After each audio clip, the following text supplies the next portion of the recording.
girls to go shopping, remember? The mall is open until 9. I'll be home probably around 1:30. Give me a kiss. I love you, she said as she hurried out the door and got into her car. And I can guess what will happen next.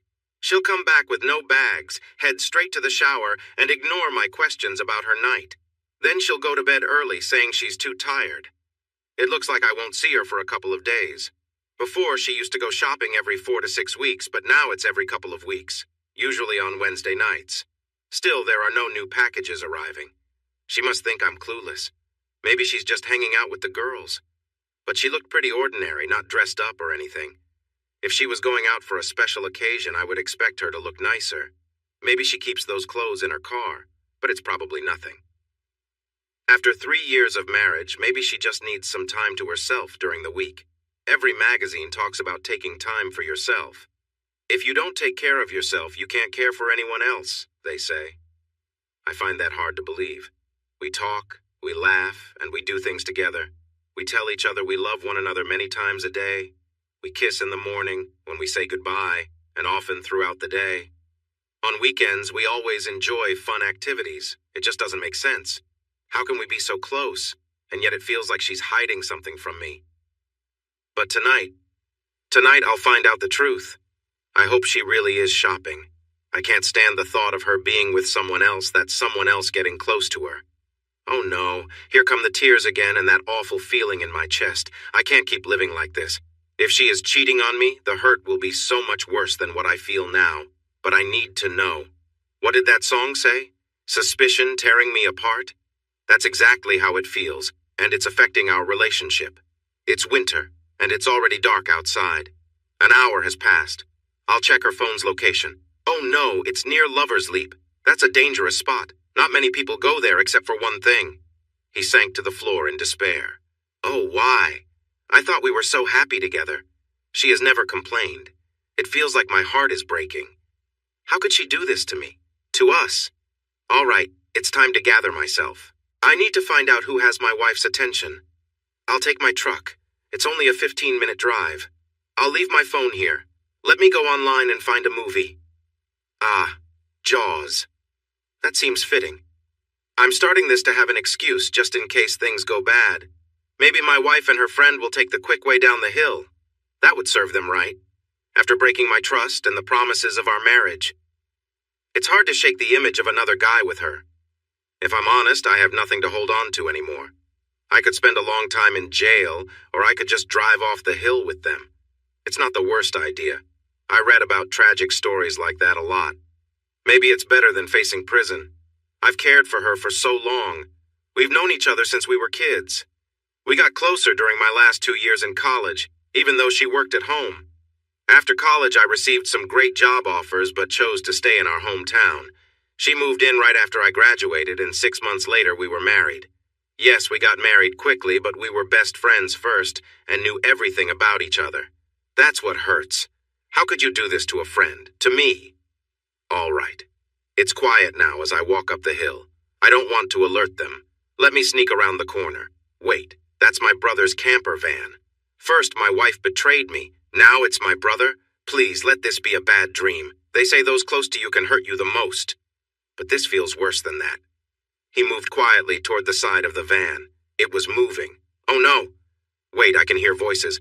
Bo, oh Bo, that feels so good. Do it stronger. Yes, that's it. And Rex, you can help out too, but I want the real thing. I feel so uneasy going home after this. It's just too messy. And like I said, Ian's acting strange, so we need to stop this for a bit. Maybe for good. Okay, Sam, but you'll miss us. I doubt you can cope without us helping you every now and then. Don't kid yourselves. Ian's much better at this than you two, and I can't stop thinking about it, just thinking of him.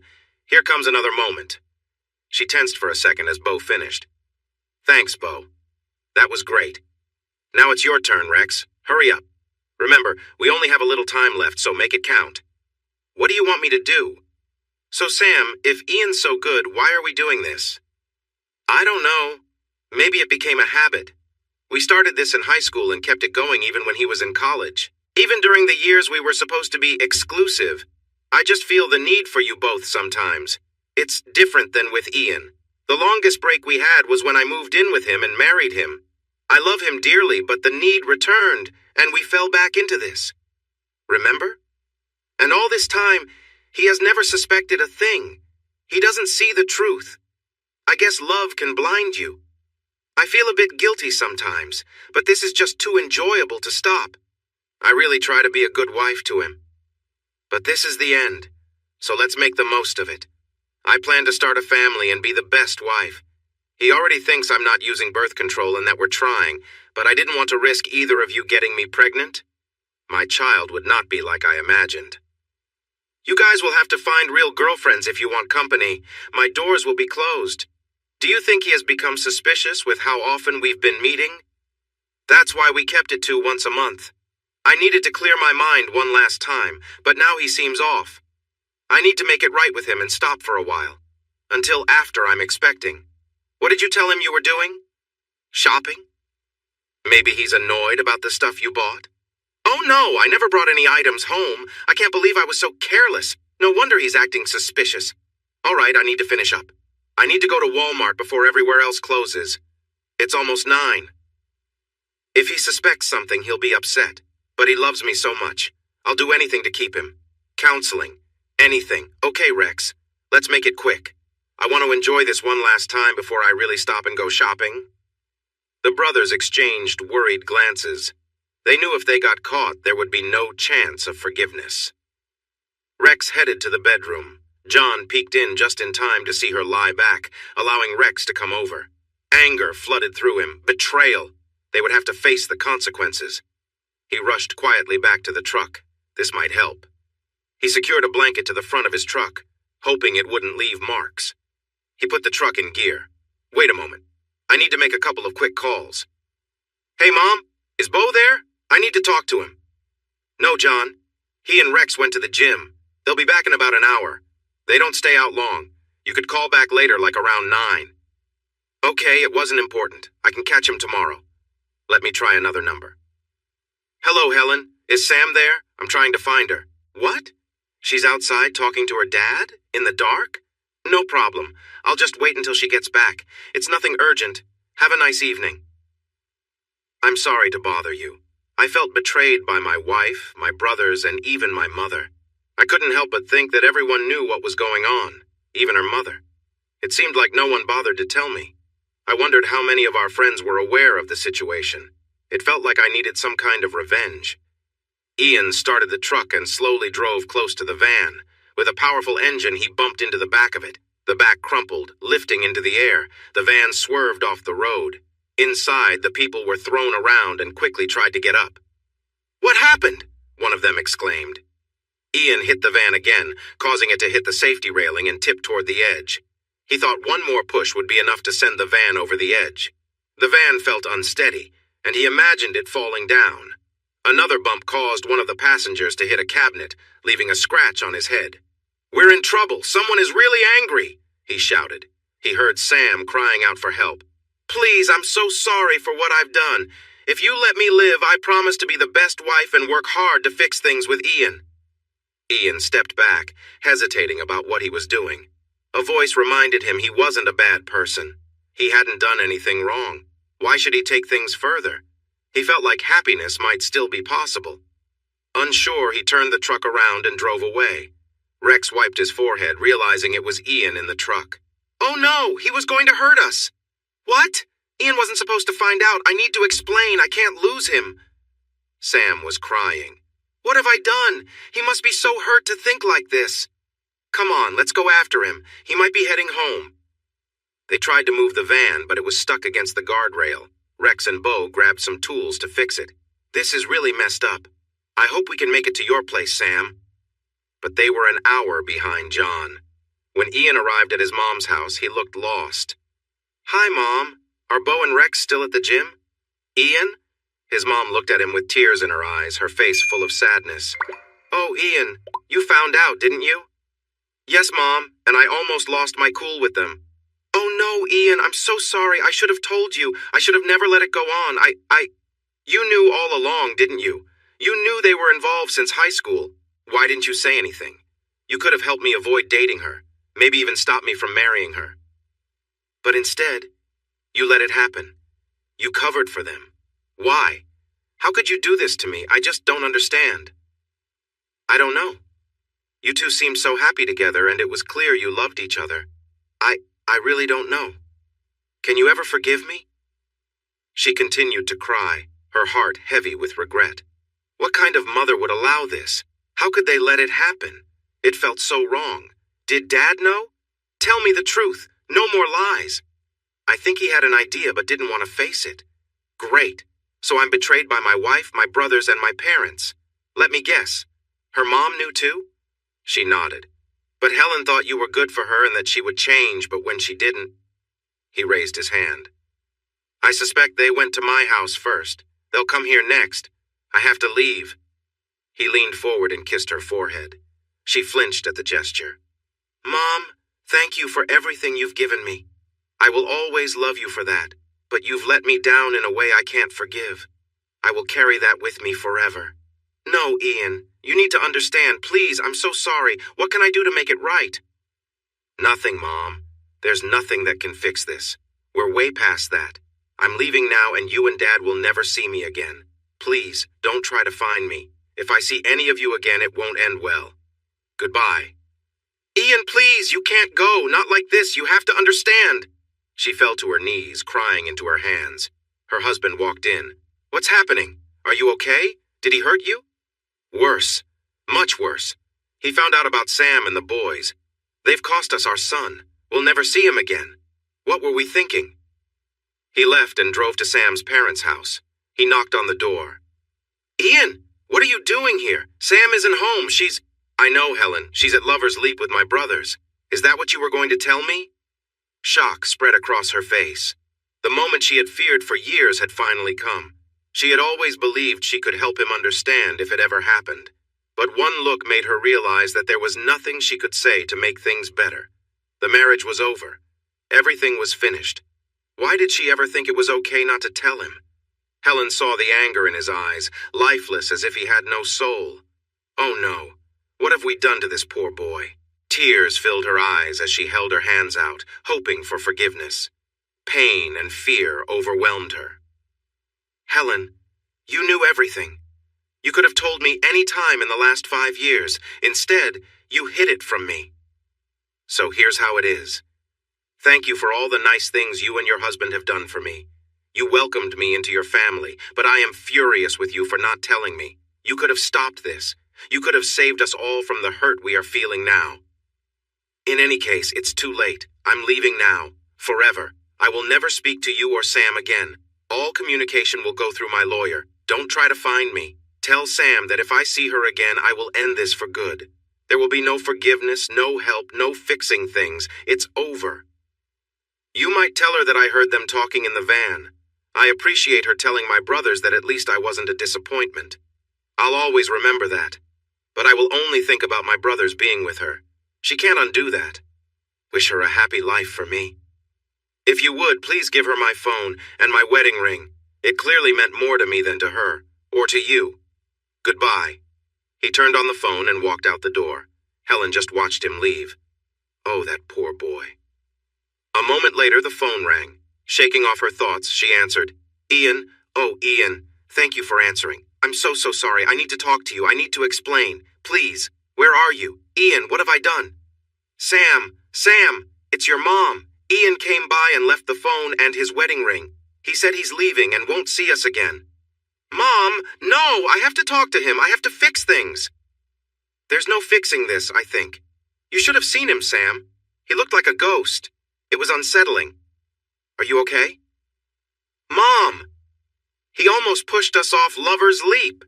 You deserved it, but we all deserved it. Why don't you come home, dear, and we'll try to sort it out. He made it clear that the marriage is over. Her mom heard her cry of sadness as she hung up. Well, they're probably on their way to Helen's house. She'll be staying there for a while, I think. So I'll stop by our place, pick up my bags, and hit the road. If I head toward the interstate, I can find a hotel a little ways away, far enough that they won't find me. If they even decide to look for me, then get to work. So much to do.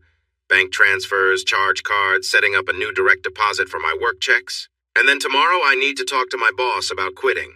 I'll also arrange a Zoom meeting with my lawyer. Finally, I have to decide where I'm going to move. How does that song go? Heads California, tails Carolina? Or is it the other way around? That doesn't help much since I'm already in North Carolina. California doesn't sound appealing. Maybe somewhere in between, like the Rockies. Later, who says small towns don't need someone to handle tech issues? For 2 years, computer services has become so busy that this is the first time I've truly felt free to take a break. It feels good to get away after all this time, even if it's just for an afternoon. And what a place this is. I really enjoy living here. It's affordable, friendly, and I can be on a hiking trail in 15 to 20 minutes. There are no crowds, and I've always loved these sorts of hikes. The path may be tough at the start, going uphill most of the way, but the best part is coming back downhill. It's so much better than the other way around. You hear stories about those who hike down into the Grand Canyon and then have to climb all the way back out. No, thank you. But it's been 2 years, and I can't shake these memories from my mind. They replay over and over like a scene from a movie. Why can't I just feel nothing? When will the pain and anger I have towards those I once cared about start to fade? And how could I have been so foolish? I should have known better. I must have done something wrong.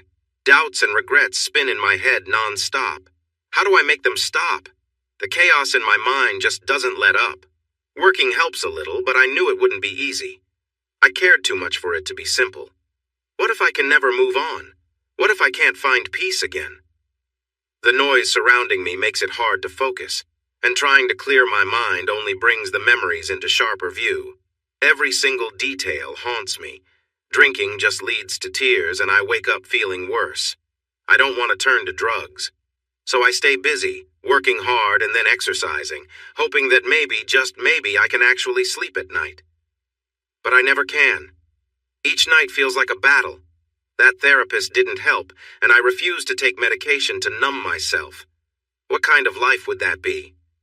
But at this moment, my life doesn't feel like much of a life at all. Will I ever feel happy again? Will I be able to laugh or smile genuinely? Will I ever heal enough to let someone else in, to love again and feel excitement? Thanks for the memories, Sam.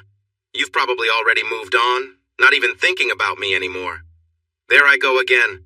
What a way to ruin a trip to the woods, Ian. Good job. I'm really glad I took some time off. But the loneliness. How can I feel lonely with all these thoughts racing around? I just don't understand it. Okay, stop. You're doing a great job of ruining one of your favorite hikes. I might as well turn back. I haven't looked at the birds or trees or enjoyed anything. I've spent 2 whole days stuck in the past. Ugh! Wait, maybe I should try meditating again. Let's quiet the mind, repeat my mantra, let go of any thoughts that come up, breathe deeply. Oh, forget it. It's not working again. Maybe I should just have a sandwich and head back down. Hold on. What's that? I felt something like before when I almost crashed the van. That's strange. What was that noise? Sounds like something falling. Maybe it was just a rock moving as the sun warmed things up. No, wait. Is that a voice? It sounds kind of weak. I think I heard help. Oh no, it really does sound like it's down below the trail somewhere. I can't see anything though. Well, I have nothing to lose since I was about to turn back anyway. Might as well check it out.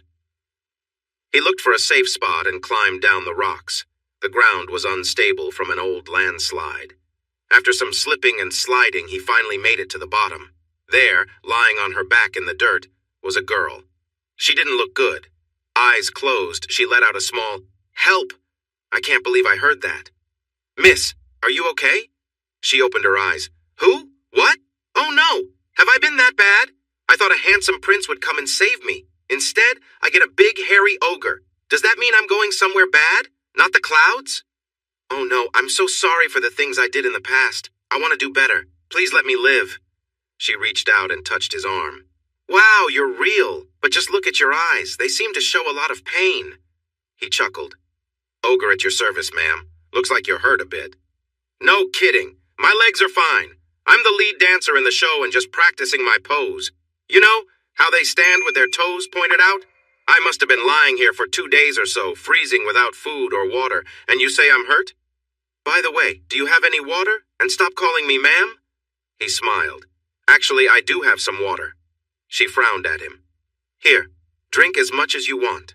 I can easily get more water from the stream." "You shouldn't just drink from the stream. Didn't your mom teach you anything? She flinched at that.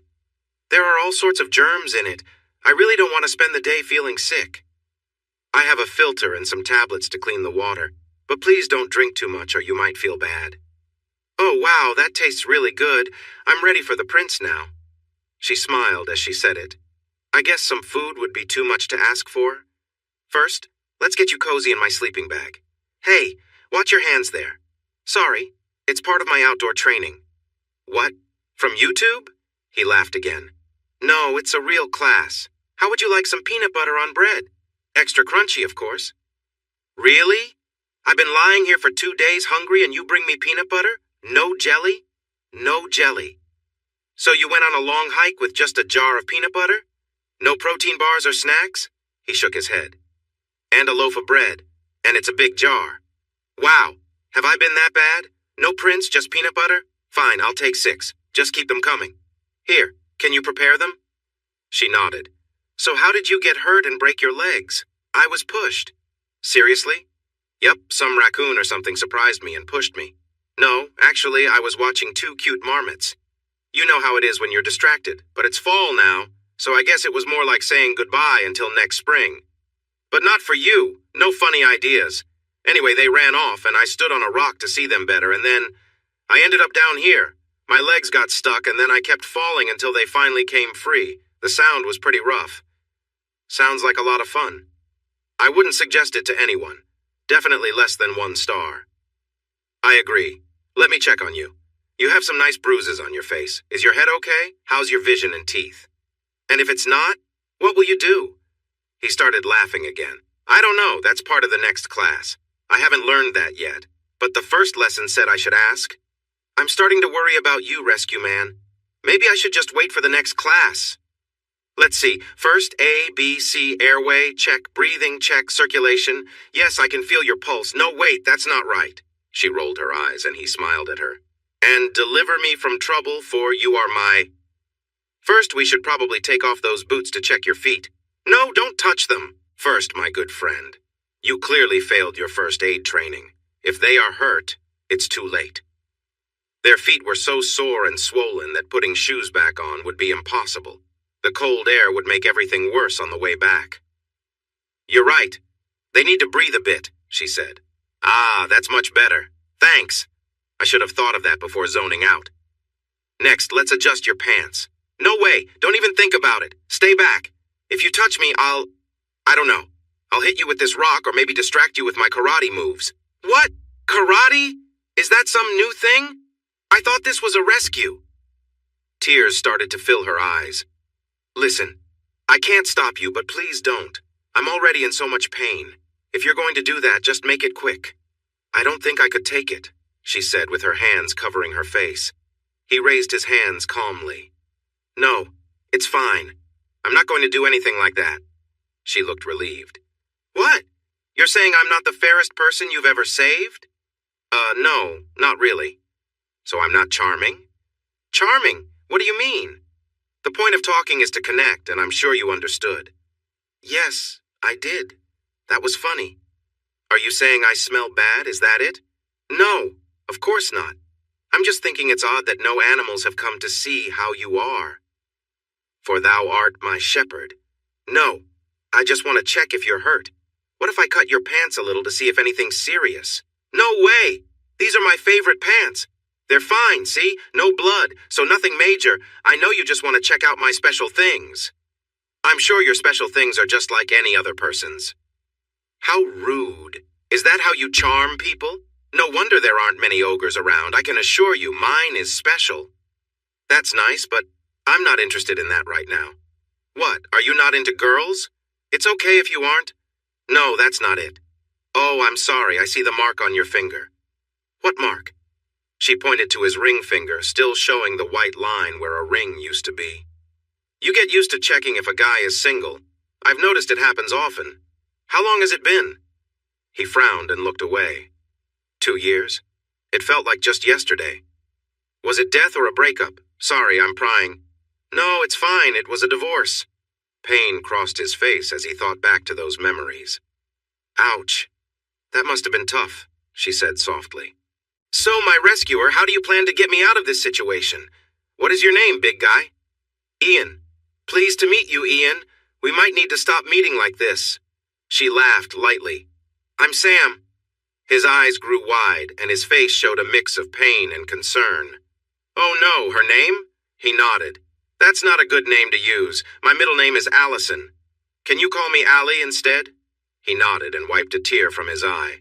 Now that we've said our names, how are you going to get me out of here? Where's your horse? I'll carry you. Really? It's a long way back. I know you're strong, but that's a lot to ask. Ollie, look, there's no phone service. It's 2 days to get help. Even with vehicles, it would take time. I'm worried you won't enjoy peanut butter anymore after that. And that would just be wrong. Plus, you're very small. Just try not to eat or drink too much on the way. They both laughed. I promise. What about one of those stretchers? You could make one and carry me, right, Mr. Woodsman? Yes, I can, but it might be tricky. Okay, truth time, Ian. The animals are right. I haven't moved much. I had an accident. What? Something you couldn't control? Not exactly. It's just that I couldn't ask you to help with. Well, you know. Another reason to get your clothes off. We can clean you up and I'll wash your things. Please, Ian, don't. All right, whatever you say, miss. We ogres aim to please. Did you have a pack with you? I did, and I had some good food in it. But I lost it when I fell. I think some animal took it. It must have. I didn't see it, but we can check again. So why don't I pack your things up, support your legs how they are, and then I can lift you onto my shoulders. I can carry my backpack too, and see if I can get us up the slope safely. Ian, that sounds impossible. Don't worry. I've been exercising. See my muscles? Yeah, great. I feel much better about this. I might as well just give up. And we'll both be facing the same way when you're on my shoulders? He looked at her blankly. Oh, rescue man. I waste my best words on you. Suddenly he laughed. Yes, we'll both be facing the same way. It felt good to laugh after so long. She made him smile. After 2 days, her strength to joke amazed him. He packed her things, got some more water, then lifted her up. She cried out in pain, even though her legs were braced, but she didn't complain. He easily lifted her onto his shoulders and handed her the backpack. What took 15 minutes to go down took almost 2 hours to come back up. He crawled on all fours a lot of the way. By the time he reached the top, he was soaked. Sorry, Allie, I'm as wet as you are. Yes, and you smell even worse, she said, patting his chest gently. Ian, you should take a break. No, I'm okay. Your pants are heavy, but you're light. If we could just get them off. You're so rude. Just breathe in that fresh mountain air. She playfully slapped his head. It smells like a sweaty giant to me. They say you get used to the smell after a while. Ian, just do me a favor and let me rest here. I'll wait for the next rescue team. She lightly tapped his head again, then started playing with his hair. Sorry, it'll be easier from here. Most of it is downhill. It'll get dark soon. Can you hand me the pack? He reached in and pulled out a headlamp before holding onto the pack by its straps. Then he began moving again. In less than half an hour, she seemed to have fallen asleep, though it was restless sleep. She whimpered occasionally. He could imagine it must hurt a lot. She must be so tired. Another half hour later, it was completely dark. He kept walking. He had to make good time. He would stop when she woke up or needed a break. He moved steadily, trying to ignore his tired body while pushing aside memories of the past. The memories of that painful night haunted him. He often felt the tears come at night. Suddenly, she woke up with a start and let out a quick scream. Ian, it's dark. You should stop. Is that a light over there? Is it almost dawn? Did I sleep through resting time? Wait, you walked all night? You need to take a break. Even giants need breaks. No, I'm okay. I'm a bit scared to stop. I understand, but Ian, there's a problem. I drank too much water and I don't know what to do. She started to cry. I'm so sorry for putting you through this. What should I do? Here's the deal. You have a choice. If it's too much, just let it happen. I'm already pretty wet and so are your pants. No way, I can't do that. I'm embarrassed enough already. I usually smell like flowers. He laughed. Just put me down on a log. I'll manage. But don't peek, okay? And please don't leave me here. Laughing, he replied, All right, whatever you say. He found a log and lowered her down carefully. Turning his back, he listened as she struggled. Need help with those pants? he asked jokingly. No, keep that light away from me. Just then, it sounded like a rushing river nearby. Oh, wow, Allie. I hope no one is around to hear that. We might get in trouble. Shut up. Feel free to laugh at my expense, she said with a smile. I guess it's good I put you down earlier. I would have gotten wet. How much water did you drink? That's not a nice way to talk to a lady. You should relax, Ian. I really need more water and some of that peanut butter. It's cold and I need the sleeping bag. Can we do that? Okay, but just for 1 hour. I'm setting a timer.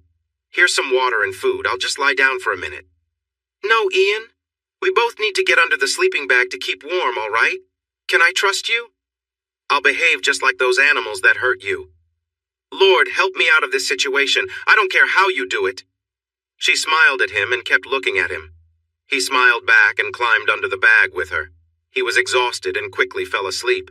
It felt like only a moment passed before the alarm went off. He woke up, stretched, and wasn't sure resting was a good idea. He drank some water and had a little peanut butter, saving the bread for her. Ready to go? Do you need to stop? She nodded. He carefully set her on a log and turned away. Once she was ready, he lifted her onto his shoulders, grabbed the pack, and started walking. So, Ian, where are you from? You don't sound like you're from around here. You have a bit of an accent that isn't New York. North Carolina, about an hour from Raleigh. Know where that is? Sure, it's near Iowa and Minnesota, right? They both laughed. Yep. Ian, when I get better and can walk, you better watch out. I know where Raleigh is. I spent a lot of time looking at maps at the library, dreaming about places to visit when I got the chance. Did you go to NC State? No, I went to UNC Charlotte. I liked the computer science program there, and I wanted to move away from home a little. That makes sense. Both cities are growing fast and have good job opportunities. I'm impressed. How did you know that? I read a lot and usually remember what I learn. It just sticks with me. What was your education like? I got my GED and that's all. I wanted to go further, but things in life got in the way. My childhood wasn't typical. So what do you do for work, Ian, besides rescuing people in the woods? I own a computer store. I handle sales and service. The store in town? He nodded. I peeked inside sometimes. Computers are amazing. They can take you anywhere and teach you so much. I wish I knew more about them. I've only used the ones at school or the library, and they're a bit outdated. Yes, you should learn. There are great job opportunities out there. Maybe you could work for me. Really, Ian? That would be amazing. I would be your best employee ever. Well, you would be my only employee. So, I guess that makes me the best? She laughed softly.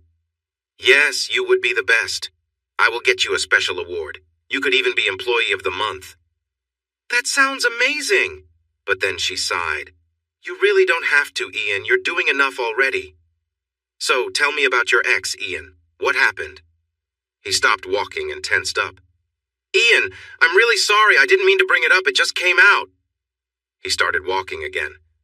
Ian, please say something. I'm really sorry. My mom always said I talked too much and got myself into trouble. He walked on, taking brief breaks. After that, they didn't talk much. He just continued along the path. She admired his strength and affectionately brushed her fingers through his dark hair. She took in the beauty of the forest and wished she had kept quiet. Most of the leaves were gone high up, but many remained lower down. Mostly, she stared ahead down the trail, letting her thoughts wander as she tried to ignore the pain in her legs. As night fell, he took a break. They had not seen anyone else on the trail. His phone still wasn't working. He gathered some wood and built a small fire using a circle of rocks to keep the warmth in, letting it warm her. He found a stream nearby. Although it was chilly, he washed up and lay in the water, thinking it felt nice. He was partially visible in the dim light, and she couldn't look away. Well, Allie, my clothes are starting to smell pretty bad. Is it okay if I go wash them and hang them by the fire? I promise I'm not going without clothes underneath. But when you're as big as I am, well, you know. I guess that's one way to keep a spare pair of socks. He laughed. My secret is out. I actually have some clean clothes I can change into. I have a couple of the shirts in my pack if you want to change yours. Sure, I'd love to get my pants washed, but I have no idea how I would take them off with these splints and all. My undergarments are pretty small. How about this? I know you didn't want to, but I have a pair of sweatpants in the pack. What if I carefully cut your pants so they're easy to take off? I can get you some water to wash up and you can put on the sweatpants. I promise I'll cut them in a way they can be sewn back together, or I can even buy you a new pair. Once we get back and I take you to the hospital, I can drive to your house and get you some more clothes. She looked pained and tears started to fall. Allie, I'm sorry. What did I do wrong? Nothing, Ian. It's just me. I don't have any other clothes. I don't have anything. She pulled up the sleeves of her sweatshirt, revealing scars and bumps. Ian, I used to struggle with drugs. My mom got me into heroin when I was young. We barely made it, but a couple of years ago she switched to meth. I couldn't handle it. I watched her fall apart. It was like she was disappearing. Then she passed away, probably from an overdose. I didn't even realize it for hours because I was so out of it. That day, I promised myself I'd stop. It was terrible. I went through withdrawal. It was really tough to get through. I rolled around feeling awful, but it doesn't matter now. I've been clean for a year, but I'm still at the church's recovery house. I have a part-time job, but no one wants to hire me because everyone knows my mom. In a small town like this, they don't trust me. I understand why. Starting over somewhere else is hard and costs money I don't have. So if you want to leave me here, I get it. You've already done so much for me. Not a chance. You got through the tough part. That takes a lot of strength. It's a big achievement. And here I was, feeling down about my own problems. Don't worry, Allie. I'll help you get back on your feet. No strings attached. He held up his hands. I promise. She felt tears coming and started to cry. Why, Ian? Why do you want to help me? Because you need support, and that's what we do for each other. He laughed a little and took out some sweatpants and a t-shirt. I think these will fit you. Okay. Help me out and get me some water. He carefully removed her splints, adjusted her pants, and covered her with a sleeping bag. He noticed some of her clothes were damaged. I should help with that. Here's some fresh water from the mountain stream. It's a bit cold, but I didn't have a way to warm it up. And here's a shirt for you to use. I'll just get rid of it when you're finished. She smiled. Ogre, you have a way of making a person feel important. Now stop peeking and let me wash. She did her best to clean up and put on the sweatpants. They were very big, just like the shirt. Oh, this shirt smells like Ian. I like it. She tucked away some of her old clothes in his pack. I should get rid of those, but my other set is in there too. She had fallen asleep by the time he returned. He collected more wood, grabbed some peanut butter, refilled their water, and lay down next to her, making sure she was warm under the sleeping bag. A few hours later, a sound woke him. He turned on his headlamp and saw a bear nearby. Great, of all the luck. He jumped up, grabbed a burning stick from the fire, and approached the bear. The bear stepped back and wandered off, but Ian knew it would probably return. It could smell the food. Peanut butter seems to attract all animals. We might as well get moving. He woke Allie up, helping her get ready and keeping her comfortable in her sweatpants. He spent the rest of the night walking, and as morning came, he saw the parking lot and his truck. Not bad. It had taken a day and a half. Let's get you loaded up, and I'll take you to the hospital in Dillard. They have a doctor there who can help you. When they arrived at the emergency department, he went inside to explain what had happened. Soon he returned to the truck with a wheelchair and a nurse. They helped her into the chair, and the nurse took her inside while he parked. When he came back, Allie was already in X-ray, and the nurse approached him with some forms to fill out. He explained that he had found her on the trail and carried her back from near Jackson's Peak. The nurse was amazed. You carried her that far in just 36 hours? You're a hero. We should tell the newspaper. No, I'm no hero. I just did what was necessary. She is the real hero. She survived for 2 days with 2 broken legs before I found her with nothing to eat or drink. Then another day and a half on my shoulders, so give her the credit. After a little while, the doctor came to the waiting area. Ian? He nodded. Hello, I'm Dr. Jones. Allie has said I can talk to you. She mentioned you just met on the trail? Ian nodded. Well, she needs surgery as soon as we can arrange it. Her injuries are serious. There are a lot of pieces to her bones. She really hurt them.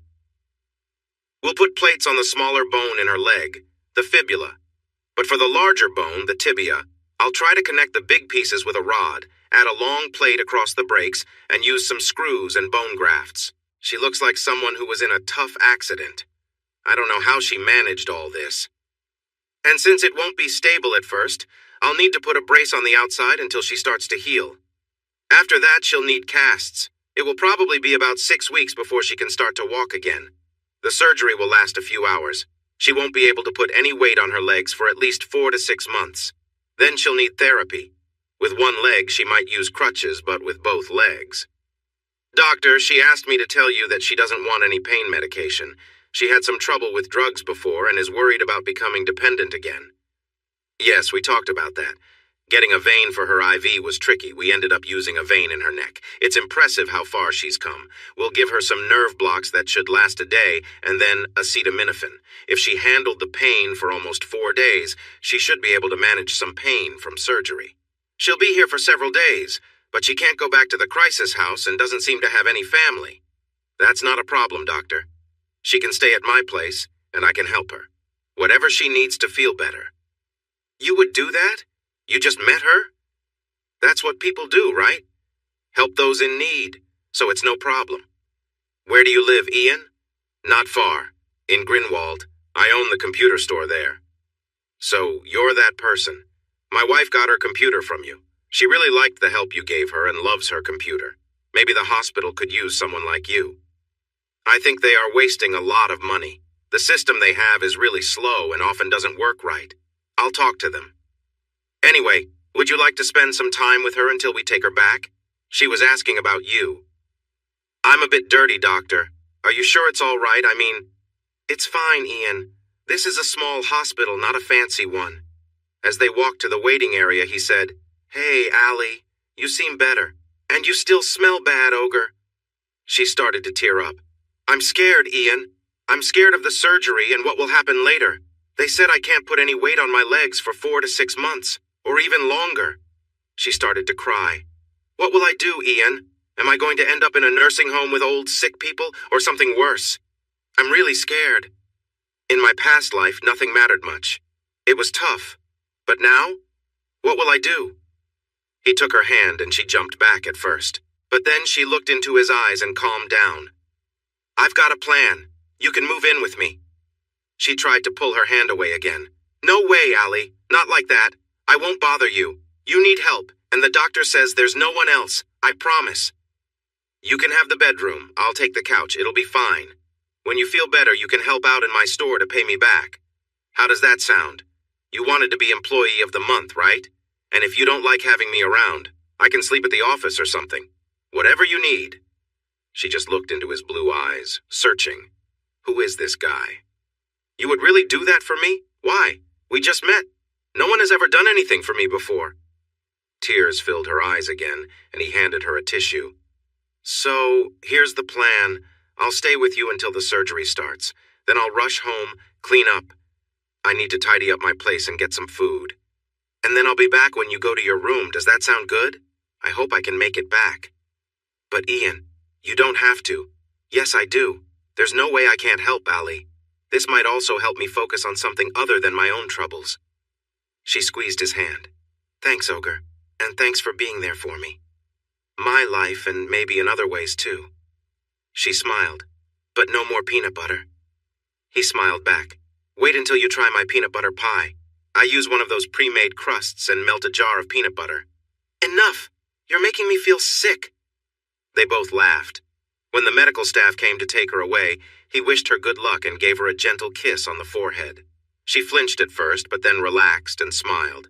Sorry, Ian, I have some issues, but thank you for everything. Wish me luck. As they rolled her away, he hurried home. He decided he better clean up first. The people at the grocery store wouldn't appreciate seeing him like this. It wouldn't look good. He smiled to himself, quickly tidied up the apartment, picked up his dirty clothes, and started a load in the washing machine. He rinsed the dishes, loaded them in the dishwasher, and turned it on. He changed the sheets on the bed and cleaned the bathroom.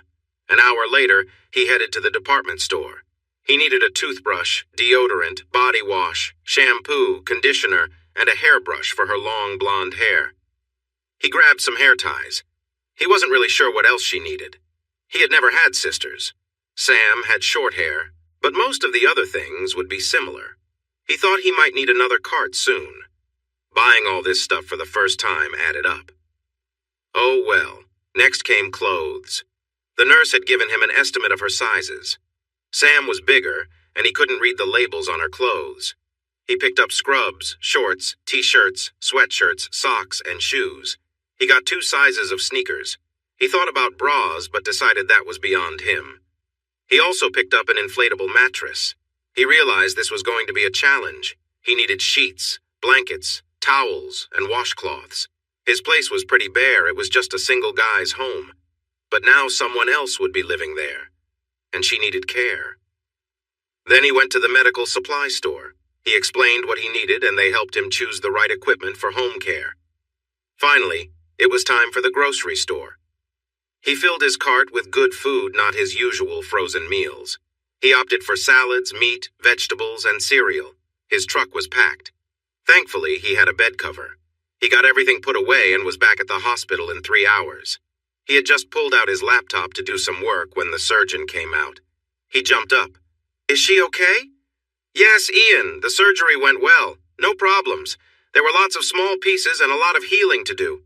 Unfortunately, because of all the pieces and a larger area, plates alone wouldn't hold everything in place. To keep things aligned, we used an external fixator, like I mentioned. Hers has more rods than most, especially on her right leg. The left leg wasn't as damaged. She won't like the fixator, but it will be better than the casts she'll need later. She won't like having both legs in long casts." Ian looked confused. "Sorry. Her casts will go from her foot to her thigh on both sides." "Oh. She'll need to avoid putting weight on it for at least 3 months, maybe 6 or more, to help everything heal properly. So she'll be using a wheelchair. But thankfully her joints are fine, and she's young, so she should recover well. It will just take some time, maybe up to a year. I got some things while she was in surgery." "That's great. The nurses will give you a list of what she'll need at home to make sure you have everything ready. Social services might also be able to help." "Can I see her?" "Soon, after she gets settled in her room." When they called him, he went to her room. She was still a bit sleepy. He walked gently to her bed and carefully pushed a strand of hair away from her face. She opened her eyes and smiled. "Hey there, Ogre. You look sharp. You didn't have to dress up for me." And she playfully fluttered her eyelashes. He chuckled. "I might have to stay at the office after all. The doctor said everything went well, but you've got some serious equipment under those sheets." He handed her a bouquet of flowers he'd brought. She started to tear up. "You're so sweet. I just got out of surgery and now you're making me cry. Ian? No one has ever bought me flowers before. Well, once, but I didn't get them. Thank you. But why are you doing all this?" "Because I can, and I want to help. I need something to focus on to clear my mind. And helping you might be just what I need to move past things. It's simple, really. You need help, and that's what people do." He smiled. "Besides, what other choice do you have? You'll be off your feet for a while. How are you feeling?" "It hurts, but not like before. I think they put some heavy stuff in these dressings. Want to take a look?" "Yes, but promise you won't peek under my gown. I know you're kind." He rolled his eyes. "Just kidding, big guy." They carefully moved the sheet and saw large metal rods attached to a frame on both legs. "Wow, those look useful." Her eyes filled with tears. "Ian, I don't know what I would have done without your help." "It's nothing serious. If I hadn't helped, you might have had a bear situation out there instead." "Well, that makes me feel a lot better. But really, thank you." And she squeezed his hand. On the 5th day, she was allowed to go home. She could use a wheelchair, but her legs were meant to be elevated to reduce swelling. He visited her before and after work, and they learned a lot about each other, but they didn't talk about their pasts. At Ian's apartment, he said, "Here it is, Allie. Home sweet home. Thankfully, it's easy to get around since it's a walk-in. Hang on. I'll show you around. This is the living room. I use Roku for TV and movies. Here's how it works. And here's the kitchen where you can make all my meals." He chuckled. "Actually, I moved a lot of items to the lower shelves here and in the pantry so you can easily reach the snacks and protein bars from your chair. And here's the peanut butter. Extra crunchy, I hope." "Of course. But I don't think you'll want any of my cooking, Ian. It's not safe to eat, really. The health department would probably put a warning on it. Here's the bathroom. What's that thing in there? A shower chair. You move from your wheelchair to the shower chair. Then when you're done, back to the chair. I got you some nice soaps and shampoos. Out here I have your toothbrush, comb, deodorant, and a razor. Heavy-duty razor with a lot of blades. The package says it's for use on animals. I even got some trimmers just in case. She stuck out her tongue at him. Oh, and some of these. He turned red. You bought me those? She felt tears coming. How did you know about them? Did you buy them for someone else? He looked a bit nervous. Sorry, Ian, I shouldn't have. It was hard to pick out. Sizes, shapes, brands. I finally asked a woman for help and she suggested these large, reusable ones. Really? You're silly. No, I really did ask. And she suggested these and some other supplies. Just make a list if you need anything else. Ian, you've already done so much. I'll find a way to repay you. More tears. Okay, let's continue the tour. Here's the bedroom. I put on new sheets. I had to get rid of the old ones and clean for pests. It's all fresh now. Remember, you need to do those exercises a few times a day. You have to strengthen your arms so you can move around easier. I can't be carrying you all the time, with my back. What is that thing? A bedside commode. So, if you have to get up in the night, you can use it without going too far. If you call, I can help you move, but you might be able to shift over by yourself. Oh, and there's a container underneath that can be emptied and cleaned in the morning. I put a lot of toilet paper next to it for you. Now she felt embarrassed. Sorry about this, Ian. It's all too much, really. But wouldn't it be better for you to use it? I know when you get older, you have to go more often. She laughed. Nice, Allie, he said with a smile. This is just what you need to recover. You need to ask for help when you need it. I promise to be very professional and will not look at anything inappropriate. You ogres have a unique way with words. I bet those tall ogre women are quite impressed. But Ian, I just don't know, he said, raising his hand. You need help, Allie. It's simple. That's what people do, or at least they should. And really, what else do I need to spend my money on?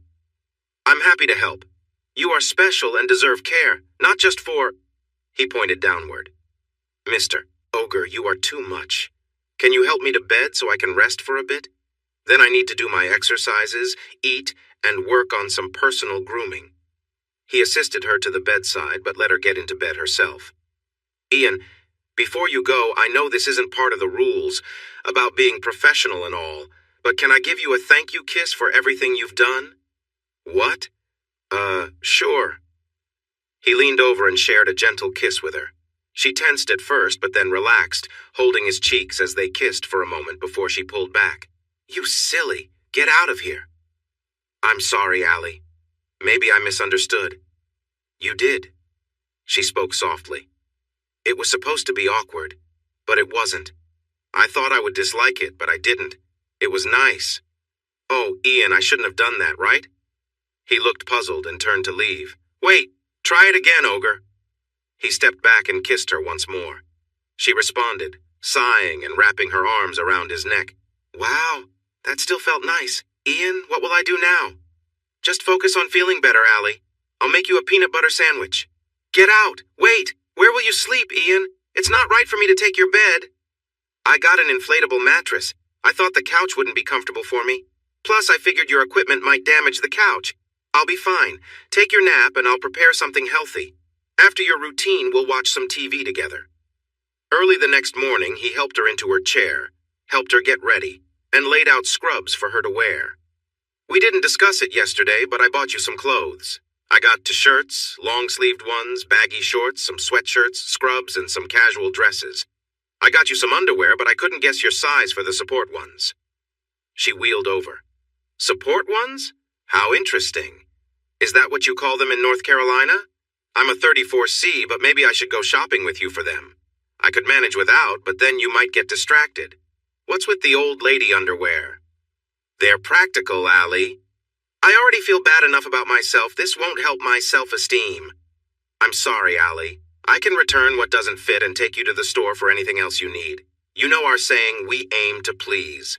Ali, please stop crying. It's not that important. It is very important, Ian. Nobody has ever given me anything but trouble. They started a routine together. Ali looked for things to do. She tried cooking meals, cleaning, and doing laundry. She began watching videos on his TV about computers, cooking, and other topics. When the sun was warm, she would sit outside and chat with neighbors as they walked by, getting to know them and their pets.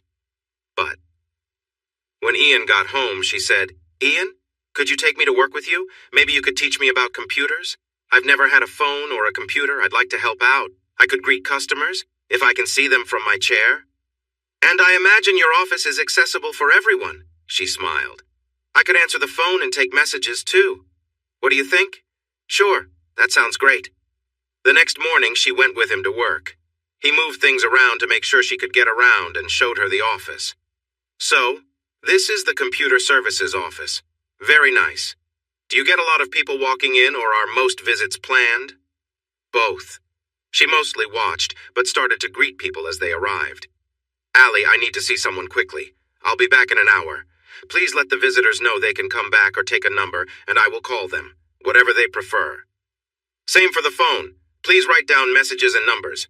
There are notepads by the phone and on the counter. If you have questions or issues, just call me. Here's my number." It seemed he left when it was busy. Each visitor received a friendly greeting, an apology, an explanation, and options. When he returned, he brought lunch and a package. He added a box from the back to his bag of supplies, and they ate together. After that, he took care of the customers. She loved it. When they got home, she offered to cook dinner, but he winked and said he would handle it. After dinner, he told her, "Ali, I have a few things for you. First, here's a cell phone. It's really a small computer. I've already saved my number so you can call or text me. I'll show you how to use it. I also added the doctor's number. And here's an iPad, a computer with a bigger screen. I'll teach you how to use that too." "Oh, wow, Ian, this is overwhelming. It's too much. You should take them back." He raised a hand.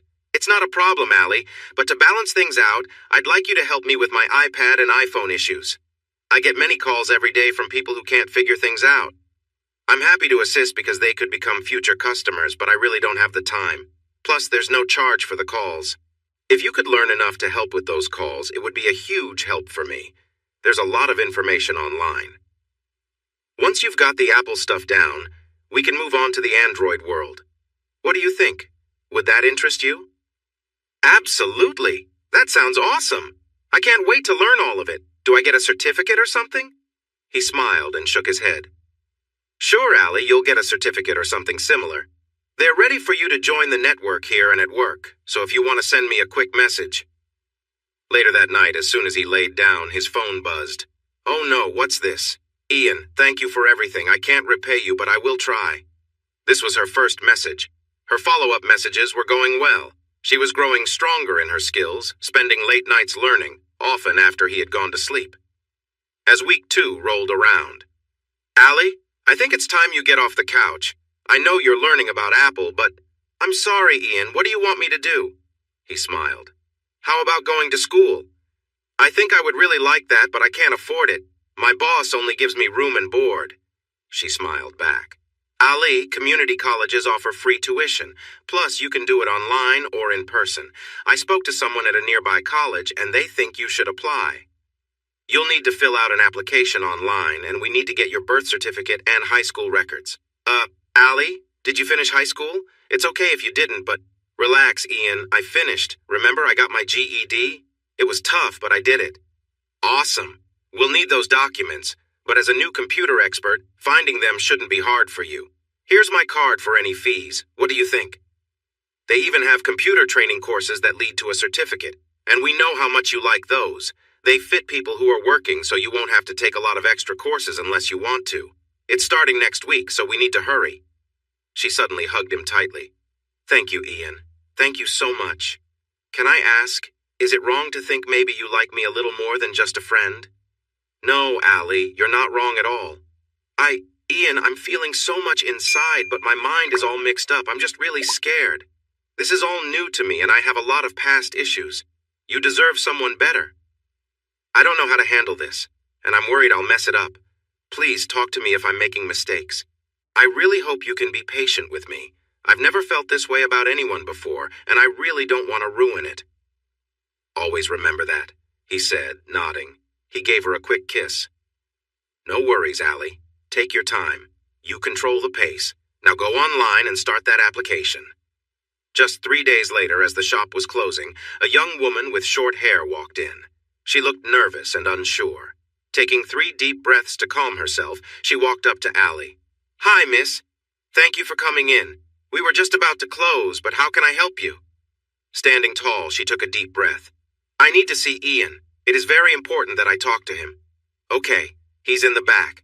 I'll go get him. What should I tell him it's about?" She looked down. "It might be better if you didn't." Then she added, "Wait, you're the girl. Ollie, the girl from the news. That's how I found him after 2 years." "What news?" Ollie asked. "Your picture and story were everywhere. You're the girl Ian saved, right?" "Yes, I guess that's me. Oh, wow. And looking at you, I think you're Sam." She nodded. "Maybe I shouldn't warn him. I'll get him." Allie whispered, "Good luck." She turned away and called, "Ian, there's someone here who really needs to talk to you. Please listen closely." "What?" he asked, stepping out. He froze for a moment, then walked to the counter, keeping a distance between them and not saying anything. She took a deep breath. "Oh, Ian." She reached out her hand toward him, but then let it drop. "Ian, I'm so sorry for what I've done to you. I loved you so much. You were the only man I ever loved, and I still love you. I miss you deeply. Every night I realize how much I wish you were beside me. But how could I have hurt you like this? How could I have thought it was okay? It was wrong. Everything about it was wrong. How?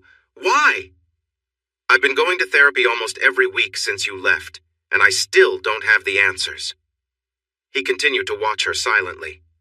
"My nights are filled with regret for what I've done. I don't think I'll ever overcome it. When the van was hit for the second time, I didn't know it was you. I promised myself that if I survived, I would be the best wife ever. I meant that. I haven't seen Bo or Rex since that night. I haven't seen anyone." She started to cry, struggling to catch her breath. "I'm not asking for your forgiveness or understanding. I don't deserve them. I just want you to know I'd take your pain if I could. I'd do anything to help you. If you never want to see me again, that's okay. I understand. I feel the pain I caused every day, and I can't imagine what you have to carry. But thank you for letting me at least say I'm sorry. Thank you very much for that." She took a few shaky breaths between her tears. He just stared at her. She hesitated. "Ian, please say something. Let me help you. I can still see the hurt in your eyes." She turned to go, but paused. "But Ian, if you do nothing else, please visit your family. Your mom still cries every day. They hardly talk to Bo and Rex. Those two moved away. Your parents almost separated over this, Ian. Your dad blames your mom for everything. He wanted to tell you from the beginning. My parents are the same. They might end up separated too. Because of my mistakes. Because of what I did." She took a deep breath, overwhelmed with sadness. "Please, Ian, just say something. Anything. I feel so lost." "What's wrong with you, Ian? For goodness sake, hug her, comfort her, or say something, remember? People helping people, all of that when someone is in need?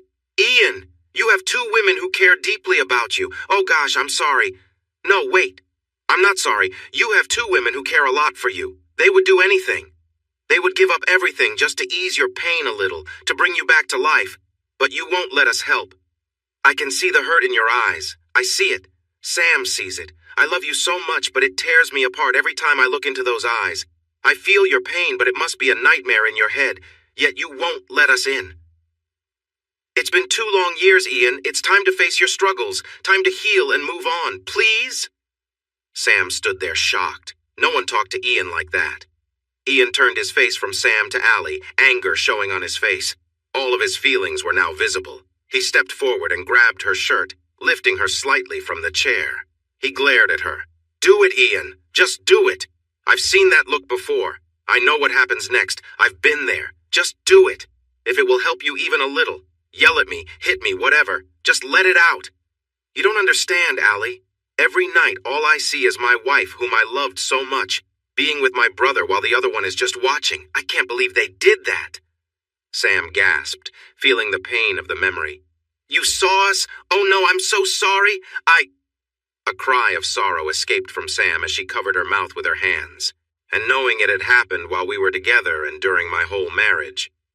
Finding out that your parents knew and never told me. Her parents knew and never told you. It feels like betrayal after betrayal from those you loved and trusted. How should I feel about this? It was terrible, Ian. What happened to you was awful, and it shouldn't happen to anyone, but you need to move on. Don't let the past steal your happiness. He held on tighter and lifted her higher. But the memories, the nightmares. You need to understand. Want to talk about memories? Imagine being hurt on your birthday by someone your mom knew while she just watched and couldn't do anything. She was too far away to help. All she could do was cry. And then she never spoke of it again. So much for that special moment in my life. What about yours, Ian? Imagine getting asked to the junior prom. I liked that boy, and he was the first to see me for who I really am. Think about your dress being torn off and by another of her friends. A friend who then hurt me so badly that I was taken to the hospital, just for fun. The last thing I remember, Ian, is my date knocking on the door and another guy told him to leave. I wasn't going anywhere. He tossed the flowers he brought for me on the ground. That was my last day at school. I never went back. Picture waking up beside your mom, a bit out of it, but already feeling empty and wanting more, wondering how to get what you needed. Opening your eyes to find her staring at you, cold and still, dead, realizing that if you weren't so out of it, you could have saved her. She might still be here with you. She wasn't a great person and took a lot from me. But she was my mom. You want to compare memories, Ian? I have plenty. I bet I could win. Look at my arms and legs, scars everywhere, but I have the same scars inside me. Anywhere I had a vein. I even had to draw my own blood at the hospital because they couldn't find a suitable spot. Then I started my own IV so they could give me medicine until they put a bigger one in my neck when I was asleep. I feel ugly. I'm terrified that one day you'll see all of me and be so turned off that you'll want me to leave. Those scars show who I was, who I can never be again. But you hide your scars under that strong exterior, in that beautiful but confused mind of yours, and in the place where your heart should be. Let us help you, Ian. If not me, then your mom or someone who cares for you. Let someone in! Let someone support you! She was crying harder now. You are holding on to your pain and your hurt more than I ever clung to drugs. Please, Ian, let that go.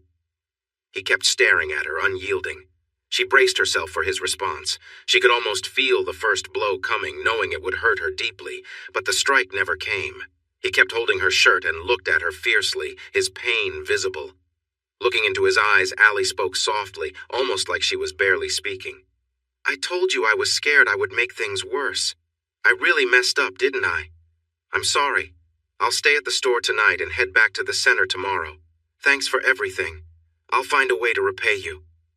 He loosened his grip and let her slide back into her seat. His expression changed. He seemed to deflate like a balloon. Then he began to cry.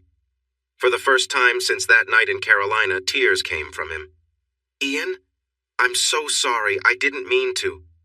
Ali, you can't leave. I need you. I might have saved your life, but you are saving me. Everything you said was true. I needed that. If I had hurt you, I wouldn't have been able to live with it. I am really sorry. He bent down and kissed her gently, wiping a tear from her cheek. Turning away, he said, Sam. She flinched. I'm sorry, too. I should have listened to you. We were young and foolish. I should have recognized the signs from the start. We don't get any practice runs in life. No second chances. Maybe we are becoming better people now. I don't know. You can still be a wonderful wife, just not to me. I'm sorry, but that's how it is. She nodded. And I forgive you. He stepped closer and hugged her tightly. She embraced him back and began to cry. Ian, I am so sorry. I ruined everything, and look at how it affected everyone. I don't think anyone ever messed up as badly as I did. But thank you, really. He held her while she cried. Once she was calmer, she let him go. Allie said, Sam, you're a very pretty woman, but right now you look rough. Maybe we all do. The restroom is just around the corner. How about I show you where it is so you can freshen up? Then maybe Mr. Frugal here will take us both out to eat. We need somewhere accessible, of course. I'm really hungry. I'm sure we can all fit in the truck. My gear takes up a lot of space. They moved toward the restroom. In a quiet tone, Allie asked, Wait a second, Sam. Where are you staying tonight? Honestly, I wasn't sure if he would want to see me. I thought it could go so badly that I would want to leave town quickly and cry somewhere else. You were right. It was tough. I was worried I had pushed too many buttons and that something bad might happen. I hope we don't have to face that kind of situation again.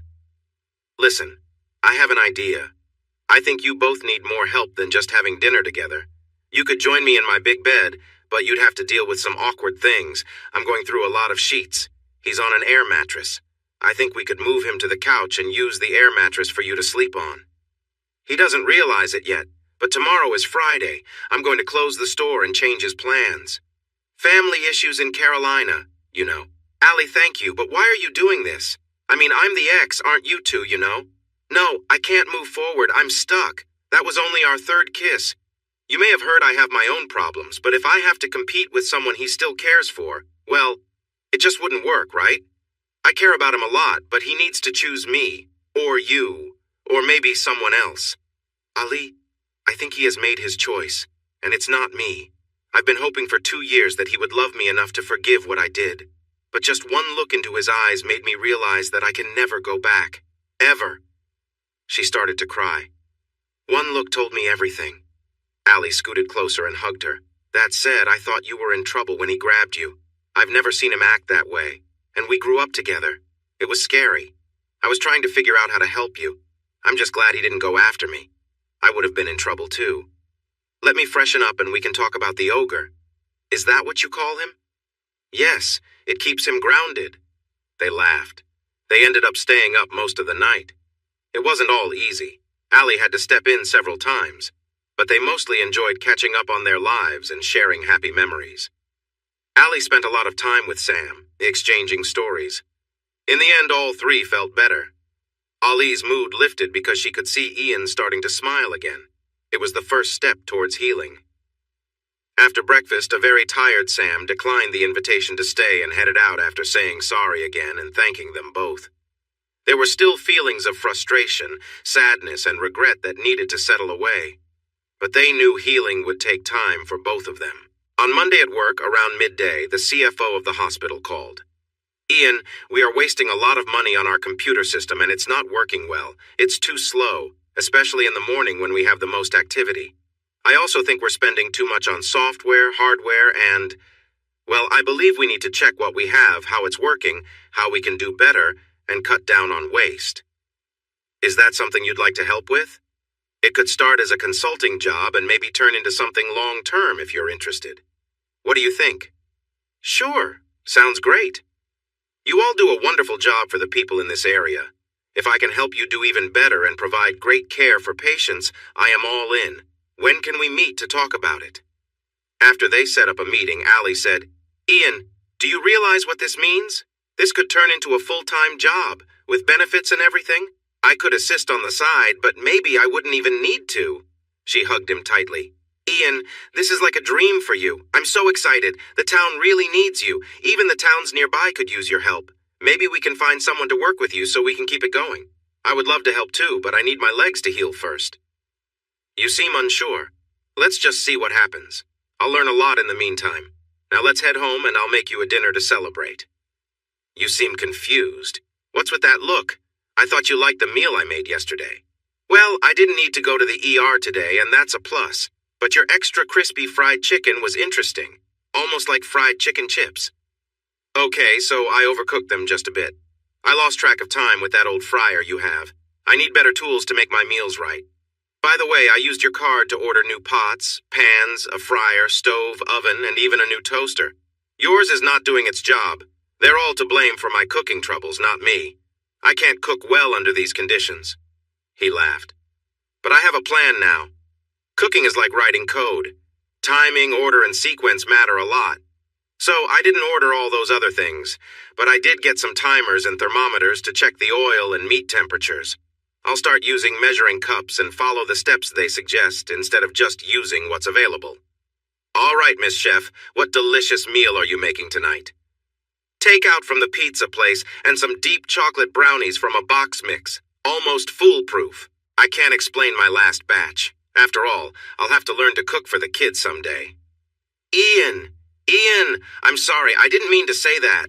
No pressure. I'm not trying to rush you. I sometimes think too far ahead. He bent down and kissed her. Relax, Allie. I think about those things too. Maybe between 4 and 6 kids, all boys. What? 4 to 6? No way! I want a couple of sweet little girls who can be spoiled by their big, caring daddy. She pulled him down for another kiss and sighed. Ian, all of this scares me. I never loved anyone before, and no one ever loved me. But this weekend was really tough for me. How about you, my big guy? He nodded. Why don't we head home and unwind? Yes, Captain.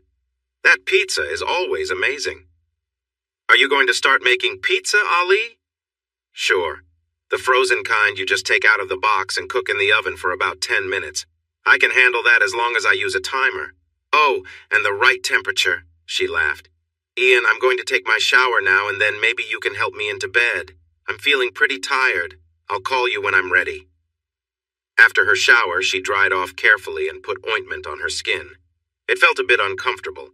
She reached under the sink and got out a bag she had ordered online. She put on a light top, but decided against wearing the matching shorts since they got caught on her. I really don't like this, she thought. What was I thinking? What if he doesn't like how I look? I hope he's not put off by it all.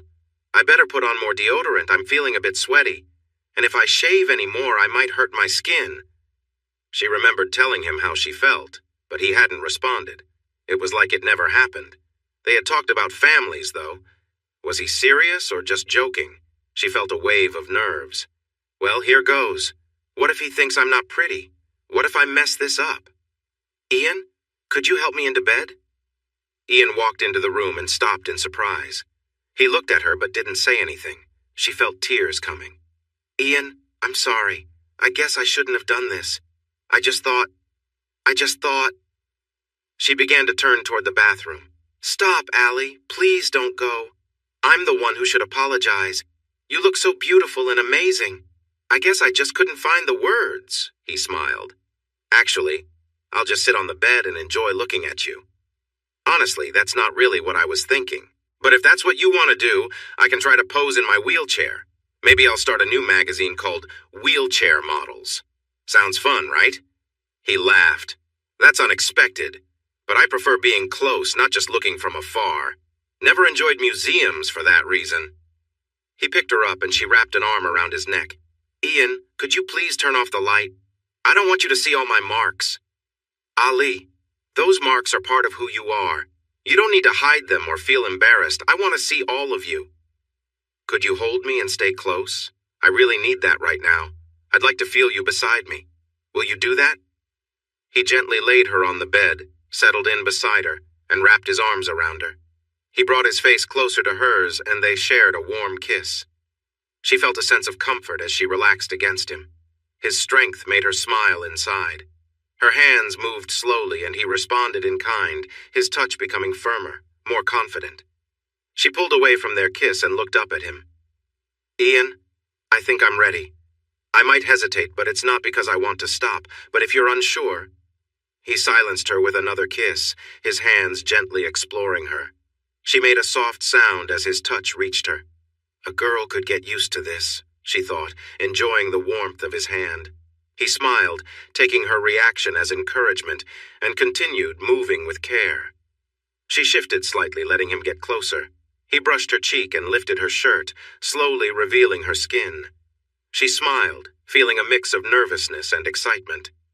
He kissed her neck gently, trailing down to her shoulder while her fingers ran through his hair. Ian, can you take your shirt off? I want to feel closer to you. He obliged, pulling it off. You're all rugged like a bear, she teased. I can change that if you want, he replied, a bit unsure. No way. I like it, she said, running her hand over his chest and pulling him in again. He kissed her softly, sensing her trust in him. She closed her eyes, focusing on the warmth between them. He paused for a moment, checking to see if she was okay. Ali, do you want me to stop? Are you all right? I'm just a bit scared, Ian, she admitted quietly. I've never been treated kindly before. It's always been different. I don't know how to be in this moment. He gently reassured her. You don't need to worry. Just be yourself. If you ever want me to stop, I will. She laughed softly, her worries easing. Don't you dare stop now. You're doing just fine. They shared another kiss, and she felt a sense of peace wash over her. She was discovering, maybe for the first time, that this could be something safe and meaningful. She gently touched his back and arms, though she could barely reach around him. He's so big, she thought, but she liked how safe and comfortable it felt to be close to him. He gently placed his hand on her, moving slowly with care. His fingers softly explored, and she started to relax, feeling a warmth building inside her. He took his time, making sure she was comfortable, and she began to feel more at ease, her breathing deepening as she leaned into his touch. She clung to him, holding tightly as the moment became more intense, her body responding naturally. He slowed down, giving her space to catch her breath, his attention never leaving her. "Ian," she whispered with a smile, "you make me feel so special." He laughed softly. "It's not time to rush things," he said. She giggled, feeling lighter. "Do you want me to do something for you?" she asked, a little uncertain. "No," he replied gently. "Just relax and enjoy this. I want to take care of you." He moved closer, placing soft kisses along her skin. She tensed up for a moment, feeling a little shy. "Ian, you don't have to do this. You're perfect," he said softly, reassuring her. "Just let me take care of you." His touch was gentle, his attention tender and full of care. She trembled slightly, overwhelmed by the affection she was receiving, and let herself enjoy the moment. The feeling was new for her, and she wasn't sure how to respond, but she could tell he was being kind and patient. She smiled, realizing she could trust him. "This feels so nice," she whispered, her voice soft and relaxed. He stayed with her, never rushing, and when she finally let out a sigh of relief, she felt completely at peace.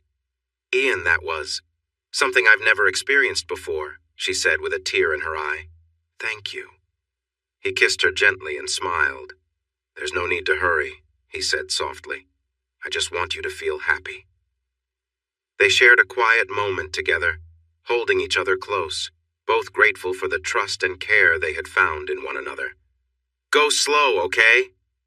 "Of course," he reassured her. "I want you to guide me, to be part of this. If you want more, pull me closer. If it's too much, just push me away. It's been a while for me, so I might not last long." "Ready?" She giggled. "You really know how to set the mood, don't you?" she teased. "But seriously, be gentle." She smiled nervously and took his hand, guiding him closer. They both moved cautiously, adjusting to each other, making sure they were comfortable. She laughed softly to herself, thinking about how things might feel easier over time as they both got more used to it. As they continued, she focused on the connection between them, taking her time to get used to the moment. He was careful, checking in with her, making sure everything was okay. She held on to him, feeling safe and cared for. They moved together, slowly at first, finding a rhythm that felt right. She felt a wave of warmth as they connected, and he paused to let her catch her breath. "That feels amazing," she whispered, surprised by the intensity of her feelings. He smiled, slowing down and letting her guide the pace. They moved in sync, and she felt herself relax even more, meeting his movements naturally. As the moment grew more intense, she held on to him tightly, feeling overwhelmed by the closeness they shared. After a few moments, they both slowed down, and she let out a deep breath, feeling calm and content. "Wow, Ian," she said softly. "That was incredible. I've never felt anything like this before." He smiled, holding her close. "I'm glad," he said gently. "I just wanted to make you happy." They stayed like that for a while, both breathing steadily, enjoying the quiet closeness. She teared up, overwhelmed by how special it felt. "Thank you, Ian," she said, her voice soft. "You're the first person who's ever made me feel this way. It means so much to me." He kissed her on the forehead and smiled. "We've got so much more to explore together. This is just the beginning." She laughed softly, feeling lighter. "I can't wait for what's next," she said, a peaceful smile on her face. "I really want to see that." He chuckled. "Out of everything, that's what interests you?" "Sure. You can be close to me anytime you want, but not at work or in public." "Really? What if I'm hidden and you're talking to someone or on a call? No, I wouldn't be able to focus. Oh, Ian, I care about you so much. She suddenly hesitated. Sorry, Ian. I didn't mean to say that. It's okay if you don't feel the same. No pressure. But I do care about you, Allie. It's fine. I'm sorry I haven't said it before. I guess I've been a little scared, just like you. You do? You really care about me? Oh, Ian, that makes me so happy. I've never felt this way about anyone. She looked down. And no one has ever felt this way about me. Thank you, Ian. Then she brightened. To show my thanks, I'm going to make a cake from scratch and some fried chicken. You don't need to thank me, Allie, especially not with the chicken. I enjoyed it. And they shared a long kiss. But, Allie, I'm really worried that someday I won't be enough and, well, you might leave me like Sam did. I couldn't handle that again. She looked at him wide-eyed. Oh, come on. Just keep being what you are and interrupting, he said. That's what Sam told Bo in the RV. She said I was better than he was and that she cared about me deeply, while she was with him. Oh, Ian. She felt tears welling up. I could never do that to you. Hurting you would hurt me. I couldn't live with myself if I betrayed you. You're a part of me. What happens to you happens to me. Even if something happened and we couldn't be as close as we are now, it wouldn't matter. It's what's in our hearts. She tapped his chest. And what's in our minds? She tapped his forehead. Though sometimes I wonder if there's a lot of fluff in there too. If a disaster struck and only I and one other person were left, the world would end because I wouldn't want to be with him. I'd rather make him fried chicken. Please, Ian, I'm safe with you. I'm yours completely for as long as you want. I worry that I won't be enough smart enough, good-looking enough, young enough, though I guess you're a bit younger than most. What? I'm just a few years older than you. Actually, just 5, I think, right? But Ian, I can only imagine how painful betrayal must have been for you, but if it's like what I feel at night when I think about losing you, I wouldn't know how to go on. I don't know how you managed it. Don't worry, Allie. That's not going to happen. They kissed, sealing their agreement, but she suddenly pulled back. Oh, no. Ian, what was I thinking? Tomorrow you have to take me to the store to get a pill. How careless was I? It's less than a week since my last period, so it should be okay. But I read those things can linger for a while. Ian, I couldn't put you in a tough spot. Calm down, Allie. The chances are low. If it happens, well, we'll be ahead of schedule for those 6 kids you talked about, Ian teased. Are you serious? Allie laughed, leaning forward to kiss him, but her movements were awkward, and she accidentally bumped him. Ouch! He exclaimed. I'm sorry. These braces make everything so difficult. I can't wait to get them off. They ruin all the spontaneous moments, she said, frustrated. Remember, Allie, the next step is long leg casts, not freedom. Those will be even harder, Ian reminded her. Maybe not. I won't be able to get them wet, so I guess you'll have to help me wash up here. And there, she joked, her voice playful. I'm so happy you found me in the woods, even if it meant getting hurt. It was worth it. But no baby yet, she quickly added. Pharmacy tomorrow for some precautions, then we can think about all that later. And once I get on the pill, I'll be good to go. I've never been to the doctor for this kind of thing before, though, she admitted, suddenly nervous. What if they find something wrong? Relax, Allie, Ian reassured her. If anything happens, I'll just carry you back up the trail and leave you for the bears, he teased with a grin. With a jar of peanut butter, right? She quipped back. 2 weeks later, she got her stitches out, and 6 weeks after that, things were healing well. But because both legs were still fragile, the doctor decided to keep the external fixator in place for another 3 months. Finally, she returned to the hospital, had the hardware removed, and received long leg casts. These were much worse than the external device. At 6 months, the casts came off, and Ali started physical therapy to regain her strength and learn to walk again. She had lost a lot of muscle during the time in the casts, and walking with canes gave her more stability. My legs are so skinny now. They look like sticks, she thought. She knew she had a lot of work ahead to get strong enough to hike with Ian again. During her recovery, she was attending virtual college, taking almost a full course load. Ian had transitioned to a full-time role at the hospital, and he'd been offered the position of Administrative Director of Computer Services for the hospital system and its affiliated offices. Ali ran their computer services business from home, handling most of the repairs and tech issues, but whenever something was too complicated, Ian helped after hours. One evening, Ian stepped out of the shower, dried off, and started putting on shorts. Ali grinned and called out, "Uh-huh, honey, you need to come lie down next to me." He joined her, and she kissed him, making him smile. "Ian, my software needs an update," she said playfully.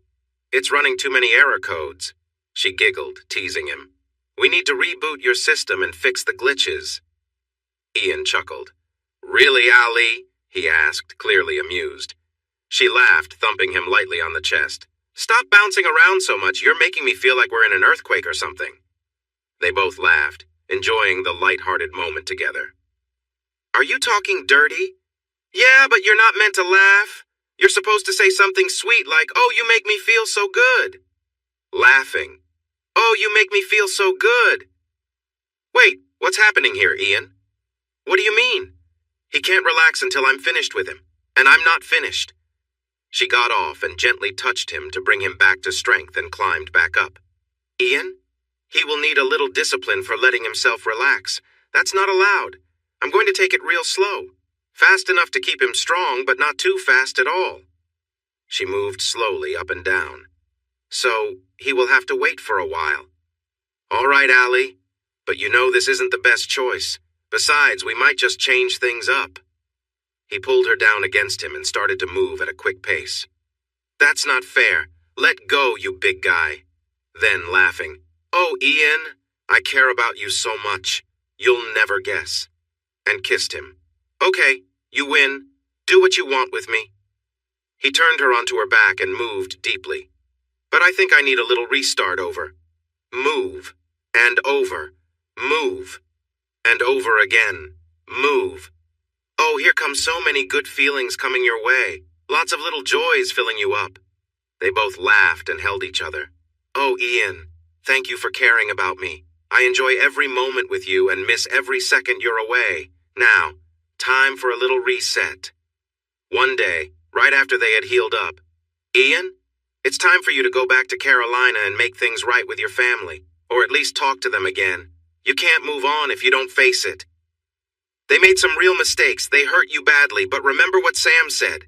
Your mom loves you, and this is hard on her too, just like it is on you. It's been over 2.5 years. Please."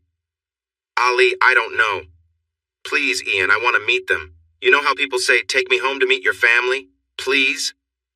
"All right. If I'm going to visit my family, you have to come with me." "What? Really, Ian? You want me to meet your family? But what if I say something wrong? What if I embarrass you? What if they don't like me? Oh no, what should I wear? What if they don't think I'm right for you? What if—" "Enough, Ali. Don't worry about it. It will be fine. They will like you a lot, but even if they don't, I really don't care. What matters is that I love you. But you're right. Before I take you home, I should make it official." He got down on one knee and held out a small black box with a ring inside. "Ali, will you do me the honor of being my wife?" Tears filled her eyes as she held up her hands. "Whoa, big guy. I need to talk to you first." Concern and disappointment showed on his face. His shoulders drooped. "No, Ian, I used 7 words, not the 4 dreaded words. I love you, and I know that you love me deep down. I've looked into your heart, and I believe I understand you. You have seen into mine, and I believe you understand me too. But Ian, I'm not perfect. Look at me. I'm loud, I swear a lot, and I can't seem to know when to stop talking. Sometimes I'm all over the place. I know my ups and downs might drive you crazy while you stay calm and steady. I get too excited and happy, and I know that might annoy you. Sometimes you just sit there shaking your head in disbelief. I may never be able to sit on the couch and enjoy a beer while watching the game peacefully. I'm a handful, that's the bad news, but I promise you this, no one will ever love you as much as I do. No one will work as hard every day to make you happy and keep our love strong. I will always strive to improve myself, knowing that perfection takes a lifetime. And one thing is for sure, I will never do anything to hurt you on purpose. You will never have to worry about me being unfaithful or betraying you in any way. My heart is yours and yours alone forever. No one else will ever come between us. So, Ian, that's the kind of woman I am. If you accept all of this and want me, then ask me again.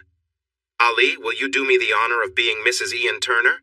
Yes! Yes! Yes! She stumbled forward, managing her canes, and hugged him tightly, then gave him a quick kiss. Oh, Ian, I will work hard to make you happy, and I promise to try to win your parents over. If you want 6 little boys one day, I'll do my best, though no promises on that. And tomorrow, let's go to the tattoo shop. What for? I'm going to get a big tattoo right here that says special for Ian only, with a big arrow pointing to my heart. What do you think? I think I love you, Ali. So, I'll make us a special dinner. No. That's a nice thought, but I have reservations at that restaurant we wanted to try. I guess that was a hint about my cooking? She laughed. Oh, Ian. Thank you, thank you, thank you. You've made me happier than ever. Dinner was delightful. There was a dance floor, and he asked her to dance slowly. Ian, I can't dance with these canes. I'll look silly and I might fall. Before she could finish, he lifted her from her seat and carried her to the dance floor, holding her so her feet never touched the ground. Like a little kid, she wrapped her arms around his neck and rested her head on his shoulder. Oh, how I love you, Ian Turner.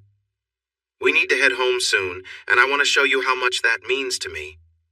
And now that I'm feeling better, maybe you can share some of those things you mentioned before. What do you think, my strong man? They kept busy late into the night. When he woke up the next morning, she was admiring her ring. I never thought this would happen, Ian, she said with a smile. I never imagined that anyone, especially someone like you, would love me. Well, except for that prince who was supposed to save me in the mountains. Thank you. She pulled back the covers. Now let me see that ring of yours. I can't believe it. You're still curious about that, aren't you, Ali? Go ahead, check it out. Unless, he teasingly suggested. No, I'll have my fun first, then we can do it your way. Later, she said, Ian, you should really go home for Thanksgiving. I have a break from school. We could fly to Raleigh for a few days. Sam mentioned that they'd be all alone. You should call and see if it's all right. You talked to Sam? He asked. Yes, I did. I hope you're not upset about it. I just wanted to check in for you, and Sam wants to help you reconnect with your family. You have to do this sometime, Ian. Let's just get it over with. It feels like the last big step, right? Call your mom, please. I don't know if I can, Ali. What would I even say? Maybe we should just show up. No way, big guy, that wouldn't be right. You can't back out. Even I know that's not the way to go. How about this? I could call her and let her know. But my mom doesn't even know who you are. Of course she does. Sam's mom still chats with her, and Sam has told them all about me. How do you know that?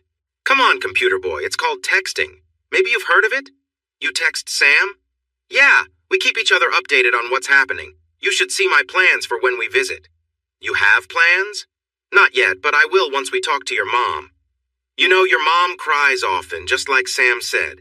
She asks for forgiveness every Sunday. She's lost 3 sons over this, Ian. Imagine how hard that is for her. At least give her a chance. We can always leave if it doesn't go well. Let me help. Okay, Ali, I guess I have to face this eventually. Go take a walk. I'll be nervous enough talking to her without you hovering around. Just go. She smiled, and he left. Get it together, Ali. Stay calm and be grown up. Hello, Mrs. Turner. This is Ali Spencer. You don't know me, but I know who you are, Ali. Sam says wonderful things about you. How can I help you? If it's all right with you and Mr. Turner, Ian and I would like to visit Raleigh for a few days over Thanksgiving. We could come. She heard a gasp on the other end. Mrs. Turner, are you okay? Ali, oh, Ali, is it really possible this is your idea? Yes, it is, but it needs to be done. He won't feel better until he returns home and finds some peace, she said, her voice shaking. He made you call? Yes, ma'am. Does he know you're calling? Yes, ma'am. I made him step outside so he wouldn't worry me. Oh, Ali, if you can make this happen, there is so much I want to say. I need to start with an apology. Thank you, Ali. I can't wait to meet you. Please tell him how sorry I am, how much I love him, and how much I miss him. She seemed to be crying, and hearing that made Ali emotional too. Mrs. Turner, he loves you too. He's just feeling a bit overwhelmed. You know how men can be. I'm sorry, Mrs. Turner. I sometimes use the wrong words. Allie heard a chuckle on the other end. If he can forgive Sam, he can forgive you too. I just don't know about his brothers. He won't talk about them at all. You would be so proud of what he has done here. His computer repair shop is doing really well, and the hospital wants him to manage their computers full-time. Many doctors' offices too. There's so much to tell you. I'll text you the details, but we can probably rent a car at the airport. He said you're just about an hour from there. I've never flown before, but I hear there can be many delays during the holidays. But there's just one thing, Mrs. Turner. I know you're his mom and want what's best, and I don't want to overstep. I'm not sure that I know what's best, Allie. That's why we're in this situation. Please tell me what you think. Can you make sure it's just you and Mr. Turner? Please, no friends, family, Sam, or her parents. And no Bo and Rex, right? Exactly. I'm really sorry, Mrs. Turner. I think if we arrive and there are other people or a gathering of any kind, he might just leave. Would that be okay? Maybe we can try again another time? Allie, at this point you know him better than I do. I will do whatever you suggest, anything at all if you can bring him home. Great. I'll see you soon, Mrs. Turner. I'm looking forward to meeting you. Thank you, Allie. From what Sam says, it sounds like you're exactly what he needs. Really, thank you. That was quite a walk, Ian. I didn't mean for you to walk all the way to Kansas. Your mom and I have been sharing cookie recipes for Christmas. Really? Ian, did you bump your head or something? No, we weren't swapping recipes. She was crying, wanting me to tell you how sorry she is, how much she loves you, and how much she misses you. This is the right thing to do. He nodded. They checked in at the kiosk and then navigated through the long lines for screening. Allie was pulled out of line and spent almost 20 minutes with a female TSA agent, who called over 2 other agents. They kept glancing at Ian and smiling. Finally, they gave her a thumbs up and let her go. Wow, Allie, what did you have in your bag? I thought they were going to keep you there forever. They even called over other people to check it out, and your face is so red. Are you okay? Nothing. I'm fine. You didn't tell me they check all the carry-on stuff? I had that gadget you gave me. Your toy? Ian started laughing. No wonder everyone was interested. Well, that's a funny story for them. Ian, I was so embarrassed. Why didn't you tell me? It was awful. I didn't even know what she was looking at. Then she called over 2 others. I'm tossing it at your mom's house or we're driving it back home. Maybe your mom wants it. He chuckled. You know, you are awful. I don't think I can talk to you until all this red fades away. That might take until Raleigh. Quit laughing. I can't believe someone would bring that in their carry-on bag. Looks like we'll be in different rooms at your mom's. That's why I brought it. My special thing needs attention. You've created a monster. As they prepared for takeoff, Allie was gripping Ian's arm tightly, her knuckles white. She squealed when the pilot began the rapid acceleration, pushing her back into her seat. She loved it. Oh, Ian, this is amazing. Look at the ground. The houses are getting so small. I love this. We should fly all the time. You better make a lot of money, but I'll help. I'm getting pretty good at the store. She was just as excited during landing. After getting their rental car, they drove for about an hour to Ian's home. You know, Ian, I got my license now so I could drive. It's my first one. I never needed it before. The driver's test was tough for me, but you taught me well.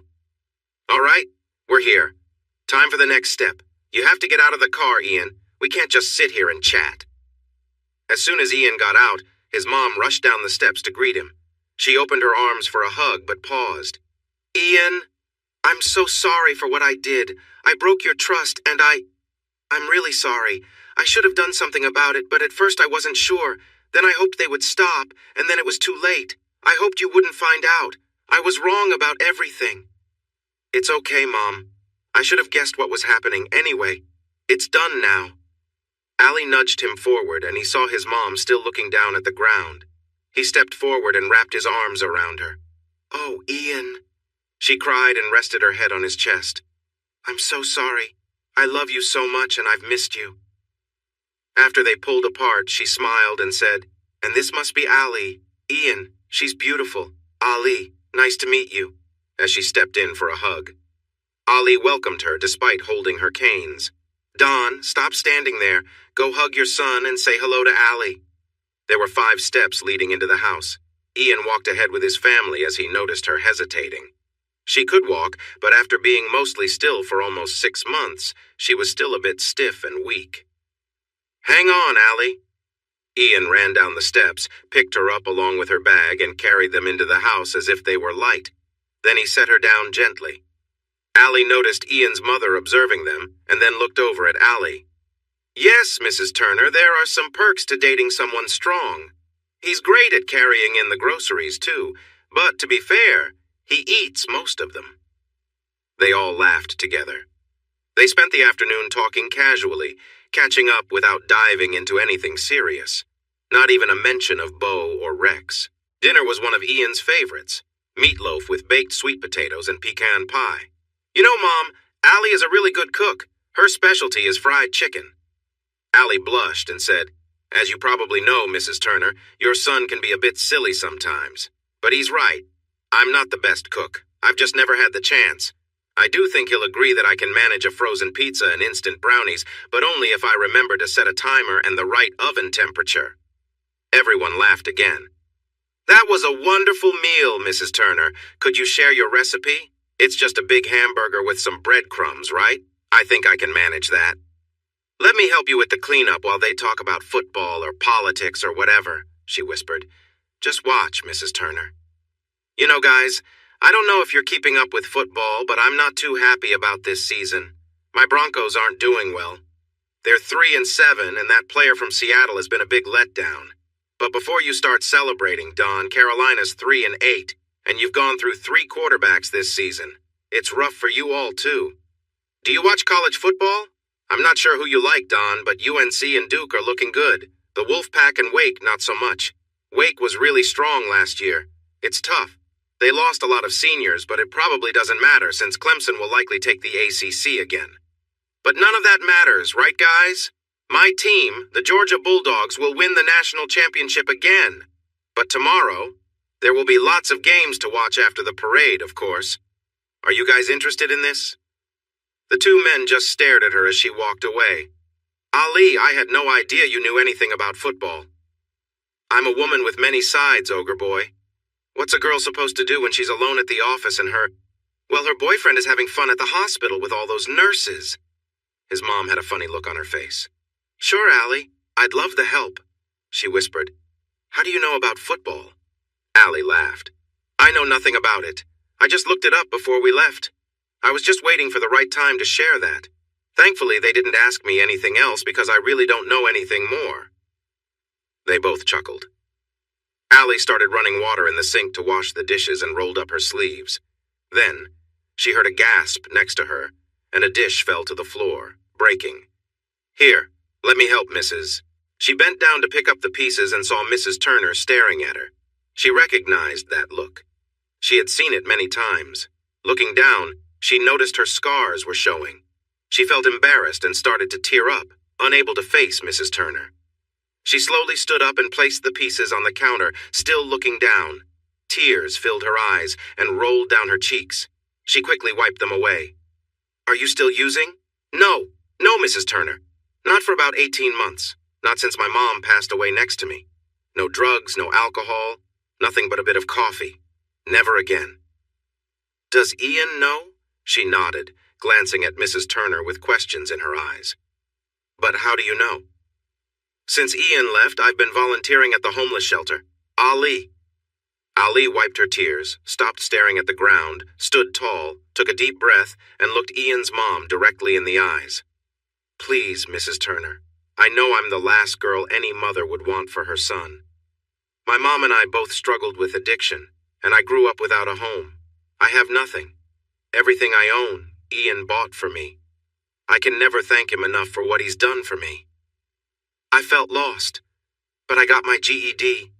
I'm in community college now, and I help run the shop while your son transitions to the hospital. I owe him my life. You would be so proud of what he has accomplished, but none of that seems to matter. I lay alone for 2 days thinking it was over for me. He woke me up. When I looked into those bright blue eyes of his, I was deeply moved. I was his heart, mind, and spirit. He could have just left me there, and I would have been happy just to have seen those eyes one more time. But he saved me. He really did. But there was pain and sadness in those eyes, too. A deep loneliness. I felt so lonely. I knew I had to make him smile, to help him laugh, to bring some joy back into his life. It wasn't easy, but I think I've managed. Meeting Sam was a big step for both of us, and I thought it might be our last moment together. Mrs. Turner nodded and said, "Sam told me about that." Actually, there were two situations with the name Sam. My full name is Samantha Allison. When he asked me my name and I said Sam, he looked shocked, like he might run away, so I quickly changed it to Ali. The other Sam was from here. I thought I was in trouble and he might send me away. This was the next step toward healing and forgiveness. He's in a better place now. I don't think Bo or Rex will ever return. He won't even talk about them. But who knows? Maybe in a few years. When I brought it up, he said it's often the ones we care about the most that hurt us the deepest. Chris sighed and covered her face with her hands. "No, Mrs. Turner. I'm so sorry." "That's okay, Allie. He's right about that. What we did to him is hard to forgive. I can't believe we all hid the truth from him. Thank you for bringing him back to us." Allie nodded. "So, Mrs. Turner, I have a difficult past. I'm not perfect. But no one could love your son more than I do. I am working every day to be the person he needs, to earn his love. I feel his absence deeply when he's not with me. I will never hurt him or betray his trust. We are connected, and hurting him would be hurting myself." Mrs. Turner flinched. "Oh, Allie, I didn't mean for you to feel that way. I'm sorry." She started to cry. "I know I'm not perfect, but he's perfect for me, and I strive to be the woman he deserves." Mrs. Turner stepped forward and embraced her. They both cried together. Stepping back, Mrs. Turner said, "Ali, you are perfect for him. Thank you for everything, for bringing him back into our lives." She took Allie's hands in hers and then paused. "What's this? Are you two engaged?" Allie nodded. "I'm sorry, Mrs. Turner. I told him to tell you right away, but he wanted to wait for the right time. I could barely keep the news to myself. I had warned him about my imperfections and that I might frustrate him at times. But he wanted to move forward regardless. He makes me really happy, even if he can be a bit silly sometimes. I have a good feeling about your future together, Ali. Welcome to our family. I hope you'll feel at home with us." They hugged again. "And I assume you two are." Ali nodded. "Then you should consider sharing a room." Feeling shy, Ali replied, "Oh no, I couldn't do that. It wouldn't feel right. Ian wouldn't approve." "Oh my gosh, and after what happened at the airport?" "You'll have to tell me about that. Just come by after we all go to bed. I think this isn't easy for him and he will need some support." She whispered, "Don't mention it, but his father and I lived together for almost a year before we got married. I know he thinks, like many sons do, that we only had a few special moments, but his dad was quite the charmer." She winked, smiling. "So how would you say it, Allie? Let's get these dishes done?"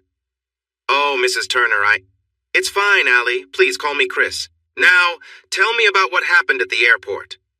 Allie reached over and touched Chris's arm. "Oh, Chris, I can't. It was so embarrassing." "Allie, with that kind of intro, you have to share it." "Well, I've never been on an airplane before, and I thought Ian and I would be in separate rooms.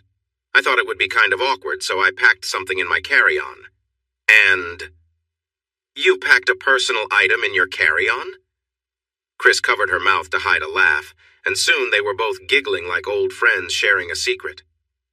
"Sounds like your mom cares about you, son, and I'm glad she's good for you, Ian, even if it was a strange situation at first.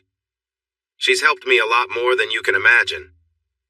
"Look, son, I'm sorry. We should have told you when we first heard about things going on, but it's okay, Dad.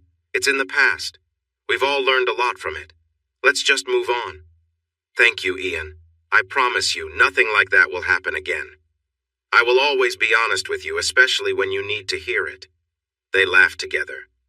"Now let's not take this honesty thing too far, Dad." And from another room, in quiet tones, "And then she took it out and turned it on. I thought it would echo in the whole place and everyone looked at me. I was so embarrassed. I felt my face turn red. She puts it away and says, 'Nice. Where did you get that?' I told her. She even called some of the other agents over. I was dying. One of them looked at me, then at Ian, and said, 'What's this about?' So I told her I was visiting his family. She said, Hope you brought extra." Finally, they all looked at me and then at Ian, gave a wink, a thumbs up, and said, "Have a great trip." Oh my gosh, Chris, I felt frozen. I didn't think I could move when Ian called me. In that deep voice, he asked, "Is everything okay?" Of course it wasn't. They both laughed hard. "Oh, Allie, better you than me. Now tell me about this ogre stuff.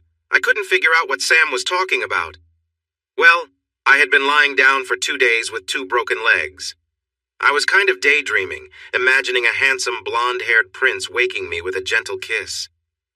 Later, when everyone was in bed, Chris heard the familiar tap of canes on the floor and smiled. That girl has spirit, she thought. I'm going to love having her around. Dawn, wake up, she whispered. Huh? What is it, Chris? He replied groggily. I hope you're feeling strong because we've got some important things to take care of. What? No way. The kids are right next door. They're probably busy with their own things, Chris teased. Ian wouldn't. Dawn started. No, Ian's like his dad, too much of a rule follower, but she's not. I saw her sneak across the hall just like I used to do when we stayed at your parents' house. I'm pretty sure they had those creaky old beds on purpose. And your mom would walk around with that knowing smile when we were all red-faced with embarrassment. Dawn chuckled. You've got a point there. Now come on, Chris said, leaning in for a kiss. Let's pretend we're young again. Meanwhile, Allie tried to sneak across the hallway as quietly as possible. Darn these canes, she thought, as they tapped softly on the floor. She opened the door to Ian's room and tiptoed over to his bed. Ian, she whispered, but he didn't stir. He sleeps like a rock. She slid under the blanket next to him, snuggling close. This is where I belong, she thought, feeling comforted by his warmth. What's going on? Ian murmured, waking up. Shh, Ian, be quiet, or you'll wake your parents. I just wanted to be close to you after such a long day. I don't know, Allie, Ian said, still half asleep. Relax, she whispered, her voice gentle. We're just spending time together. Your mom said they still have moments like this, even now. You're making that up. My mom doesn't even talk about stuff like that, Ian muttered. Allie giggled softly. Well, maybe not in so many words, but they're probably across the hall, just enjoying each other's company. Isn't that sweet? Ian groaned. I'd rather not think about that, honestly. Allie laughed again, nudging him playfully. You're impossible. I love you more than anything. You know that, right? I love you too, Ian said, smiling in the dark. They both lay there in silence for a moment, enjoying the peace of the night. Allie sighed contentedly. You always make me feel safe. That's what I'm here for, Ian replied, pulling her closer. Stop talking now. They fell asleep holding each other. When the sun came up, Allie quietly went back to her room, making Chris smile again. I think I'm really going to like her. Breakfast is ready. Come get these waffles while they're still warm. Allie, how did you sleep last night? She turned red and looked down. Just fine. The bed was very comfy. Chris winked at her, which made her blush even more. So you two, Dawn asked, not noticing anything. When's the big day? They both started to answer at the same time, but then stopped. We haven't decided yet. Actually, we haven't talked about it. I'd be okay with getting married today, but I'm not sure what Ian thinks.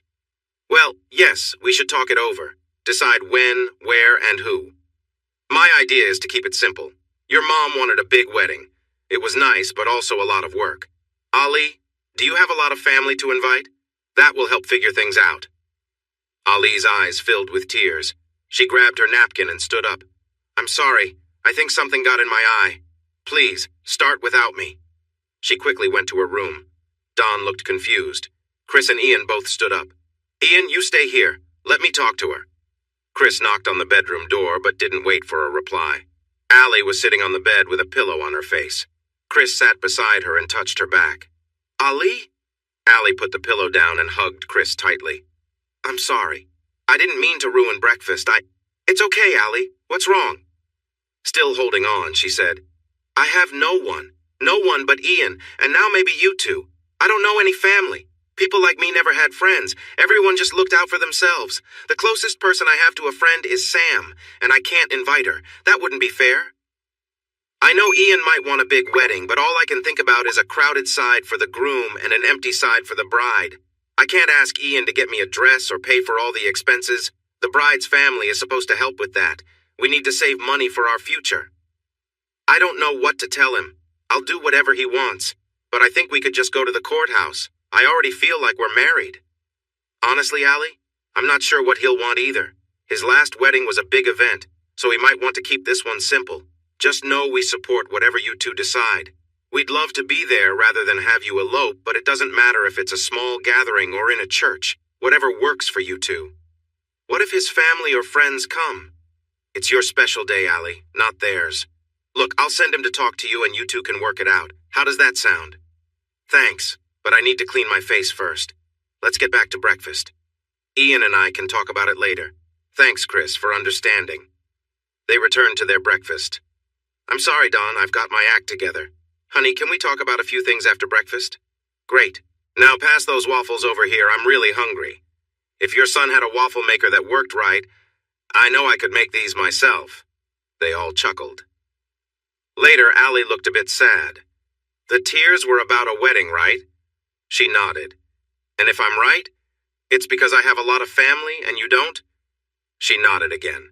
Look, if you want a big wedding with a dress, flowers, cake, and a celebration, we can do that. But I don't need all that. I had that once, and look how that turned out. Simple is just fine.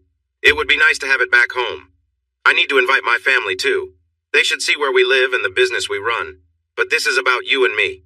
It's about making promises to each other until the end, especially the part where the wife pledges to support her husband.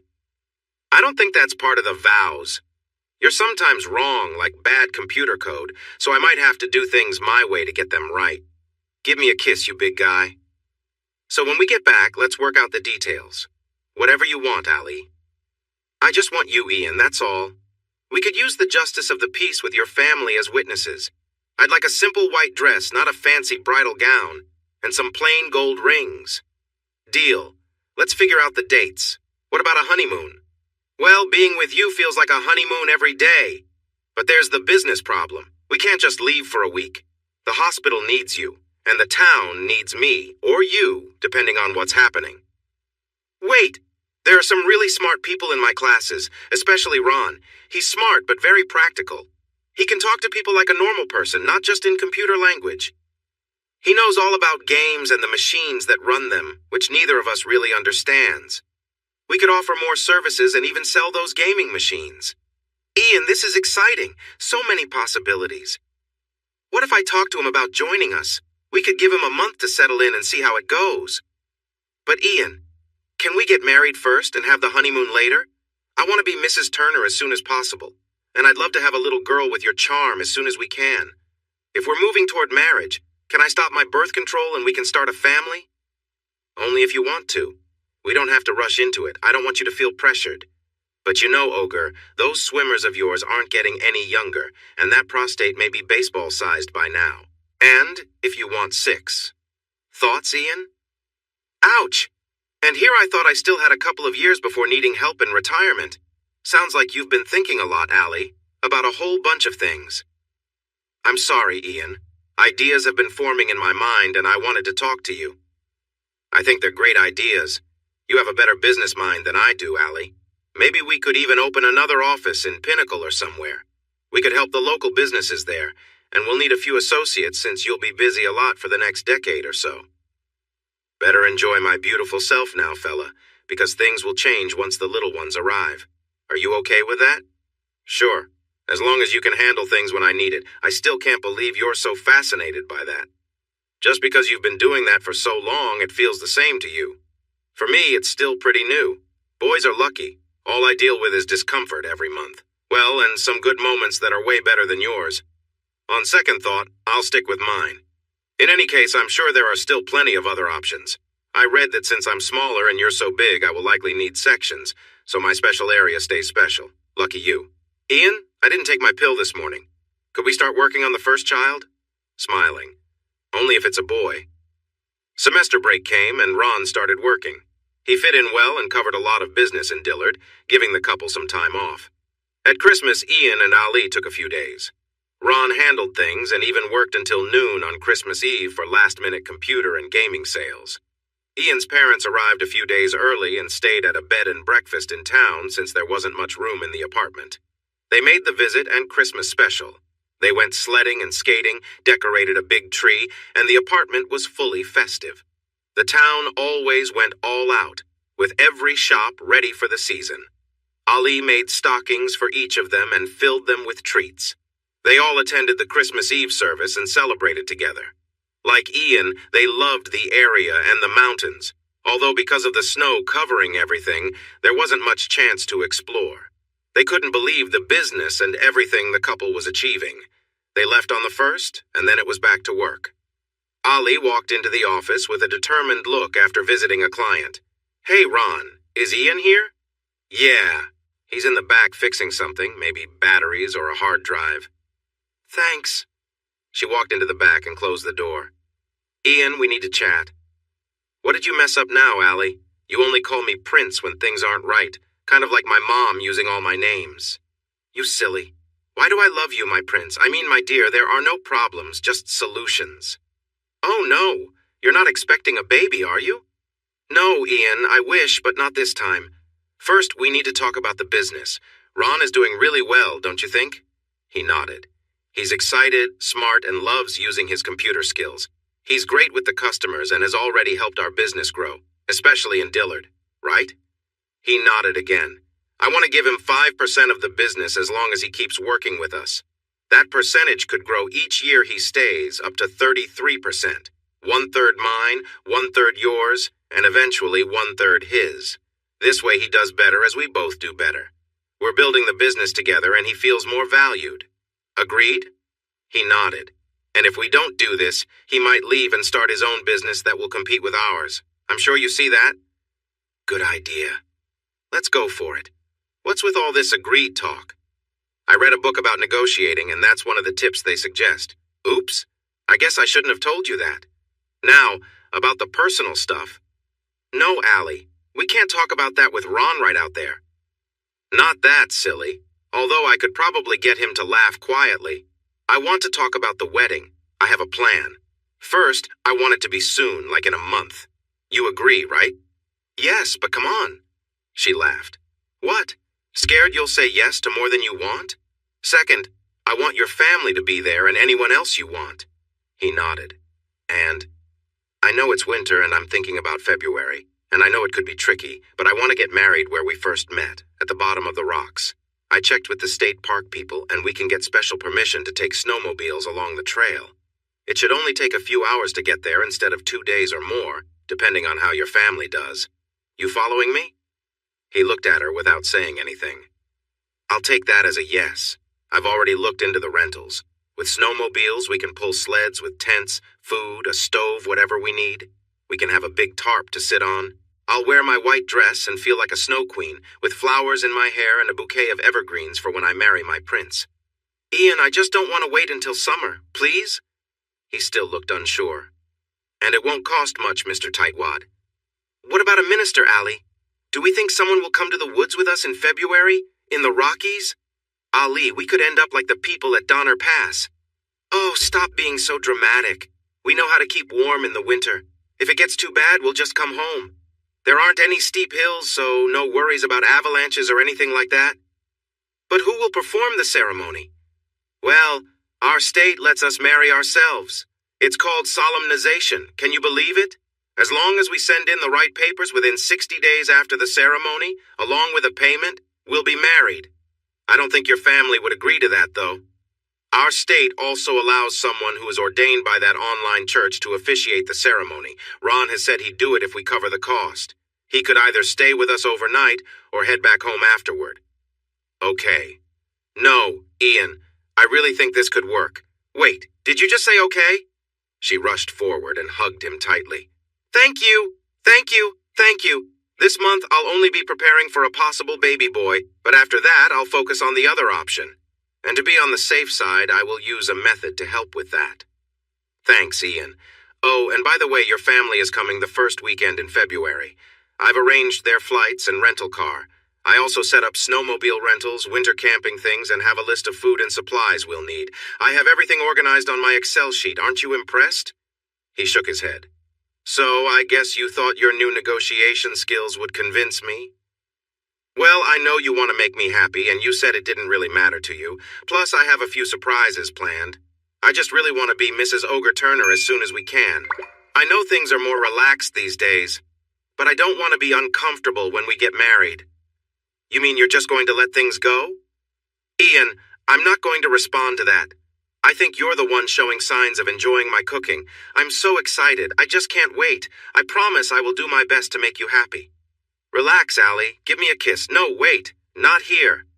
Oh, come on. It'll only take a minute. Just let me know when you're ready and I'll make sure no one sees. Then we can get back to work like nothing happened. Nice and easy. Now let me at that zipper. You deserve a little treat. As they left, she gave Ron a thumbs up and a smile. Go get ordained, Minister Ron. That poor guy. He never had a chance, did he, Ali? Nope. They arrived at the parking lot at the trailhead early in the morning. The sky was clear with just a few gray clouds drifting over the mountains and dropping a light snow now and then. The weather was mild, with temperatures in the 30s and no harsh conditions expected for the weekend. They had gotten lucky. 3 snowmobiles each had a sled attached, ready for their adventure. Ian and Allie led the way, followed by his parents in the middle and Ron at the back, watching over Ian's folks, who were new to this. The path was easy to follow. There was just the right amount of snow to make it simple to ride, and the woods were calm. A few birds chirped as the morning warmed, but the deer had gone to their winter feeding spots, and the smaller animals were still sleeping. Aside from the sound of the snowmobiles, everything was peaceful. The green fir and spruce trees added color to the forest, contrasting with the dull, sleeping aspens and maples. Isn't it beautiful, Ian? Thank you for bringing us here, Allie shouted over the noise as they continued on. What usually took 2 days of walking took just over 3 hours on the snowmobiles. Ali, did you really fall down that? You're lucky that's all that happened. And Ian, you carried her up those rocks? Ian's mom exclaimed. Hiking down those rocks looks tricky, especially with all our gear. Even if we get everything down to the clearing, how will we get it back up? She continued. You're right, Mom. Let's look around for an easier way down. If we can't find one, we'll use the ropes and the sled I brought to move our stuff, Ian said. I checked the maps for this area, and it seems like there's a gentle slope just ahead. It should be easy unless there's too much brush around, his mom added. Ian and Ron exchanged glances. You looked at the maps? Of course. I did that before planning this trip. Surprised? She smiled at Chris. I'll head up the trail a bit further to look for that gentle slope. Ron, why don't you go back and see what you can find? Ian suggested. Thankfully, a short distance ahead, they discovered a path that led down to a clearing, making it easy to snowmobile down. At the bottom of the slope, Ian made a clear spot in the snow and moved some rocks to create a circle for a fire. He started a blaze using the wood they'd brought along. Ali, why don't you and my parents find some more firewood nearby? Ron and I will set up the tents and unpack. These tents go up fast, so it shouldn't take long. I'll also get some hot water going for coffee, cocoa, or whatever. About an hour later, they had everything set up and gathered around the fire on some warm rocks. They enjoyed hot drinks and lunch. Ian handed Ali a peanut butter sandwich with a smile. Thanks, Ian. I never thought I would enjoy these again, but right now, it feels just right. Thanks for suggesting it. I won't eat quite as much as last time, though. Everyone laughed at that. So, Ali, do you want to have the wedding now or wait until tomorrow? Ian, I would prefer to do it at dawn tomorrow, when the first light starts and a new day begins. We won't have any direct sunlight down here until later, but we can still enjoy it as the forest wakes up. Does that sound good? Then, Ron, you can go back after if you like, or you can stay. It's always nice to have someone from the church nearby, with a smile. In the meantime, how about we put on those snowshoes? You can show me how graceful you are, mountain man. Chris, Don, are you warm enough in the outfits we got for you? Well, Ian, I think we should turn in early. We have a busy day tomorrow. Everyone agreed and headed to their tents. In a whisper, Ian, what are you doing? You can't sleep yet. You have responsibilities. Ali, we can't.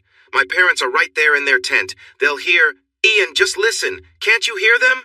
Ian, no, my parents aren't doing that. I can't hear anything. Wait, did you hear what she said? Something about holding on and... Plugging his ears.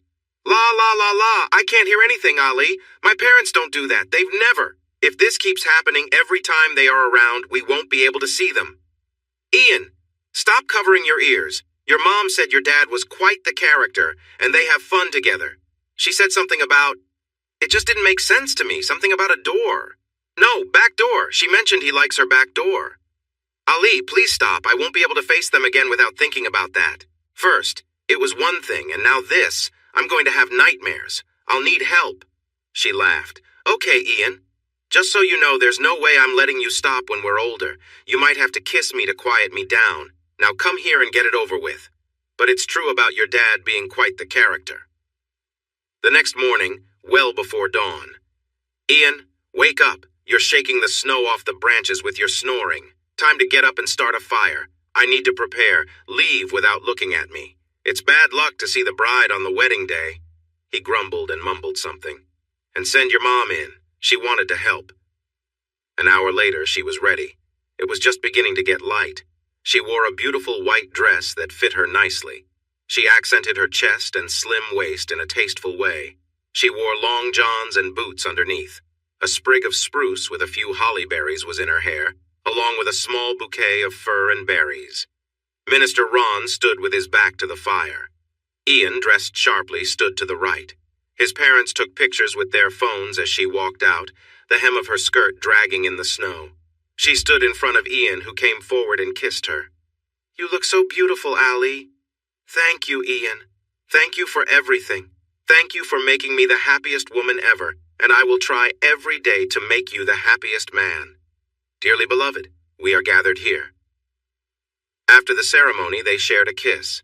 Then Ian walked over to Ron's tent and brought out a large box. He placed it on a small stand and said, Go ahead, Ali, open it. Inside was a tiered cake with a little figure on top. It was an ogre. She lunged forward and kissed him. You will always be my prince, Ian. Thank you. Let's save the top tier for our anniversary and enjoy the rest now. Soon after, Ron packed up to leave for home. I have a date and don't want to miss it. His parents added, We need to give you two some privacy. We'll see you when you get back. Ron leaned over to Ali and said, I'm afraid I'll break my dear hubby if we stay and listen to you two again. They both laughed. Thank you, Ali, for bringing my son back to life. The newlyweds enjoyed their day together. As night fell, Ali said, Ian, I need to go to the bathroom. Will you carry me to a log like old times? He looked at her a bit surprised. All right, if that's what you want. Just kidding, my dear husband. I love hearing that. Mrs. Turner can handle it all by herself. She stepped outside the tent, and 15 minutes later, he heard her scream with excitement as she rushed back in. She dove on top of him.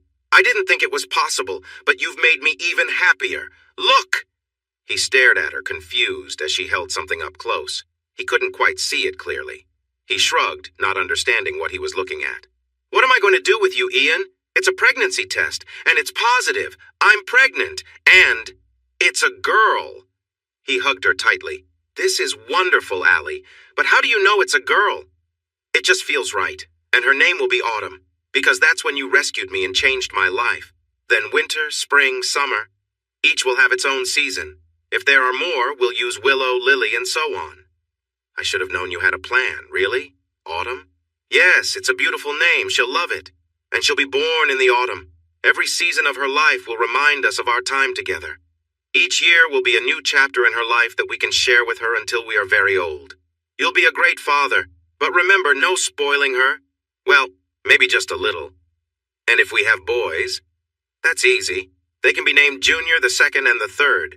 You know how boys always have nicknames, right? I'm sure you agree. They both chuckled at the funny memory. Yeah, I guess so, he replied, a bit hesitantly. Now let's get ready so I can thank you properly. But I'm keeping my top on because it's really cold in here. Warm me up, my prince. Hey, everyone. Thanks for watching. Don't forget to subscribe and turn on notifications so you won't miss any of the exciting stories we have coming up. What do you think about the characters in this story? Let us know in the comments. We'd love to hear from you.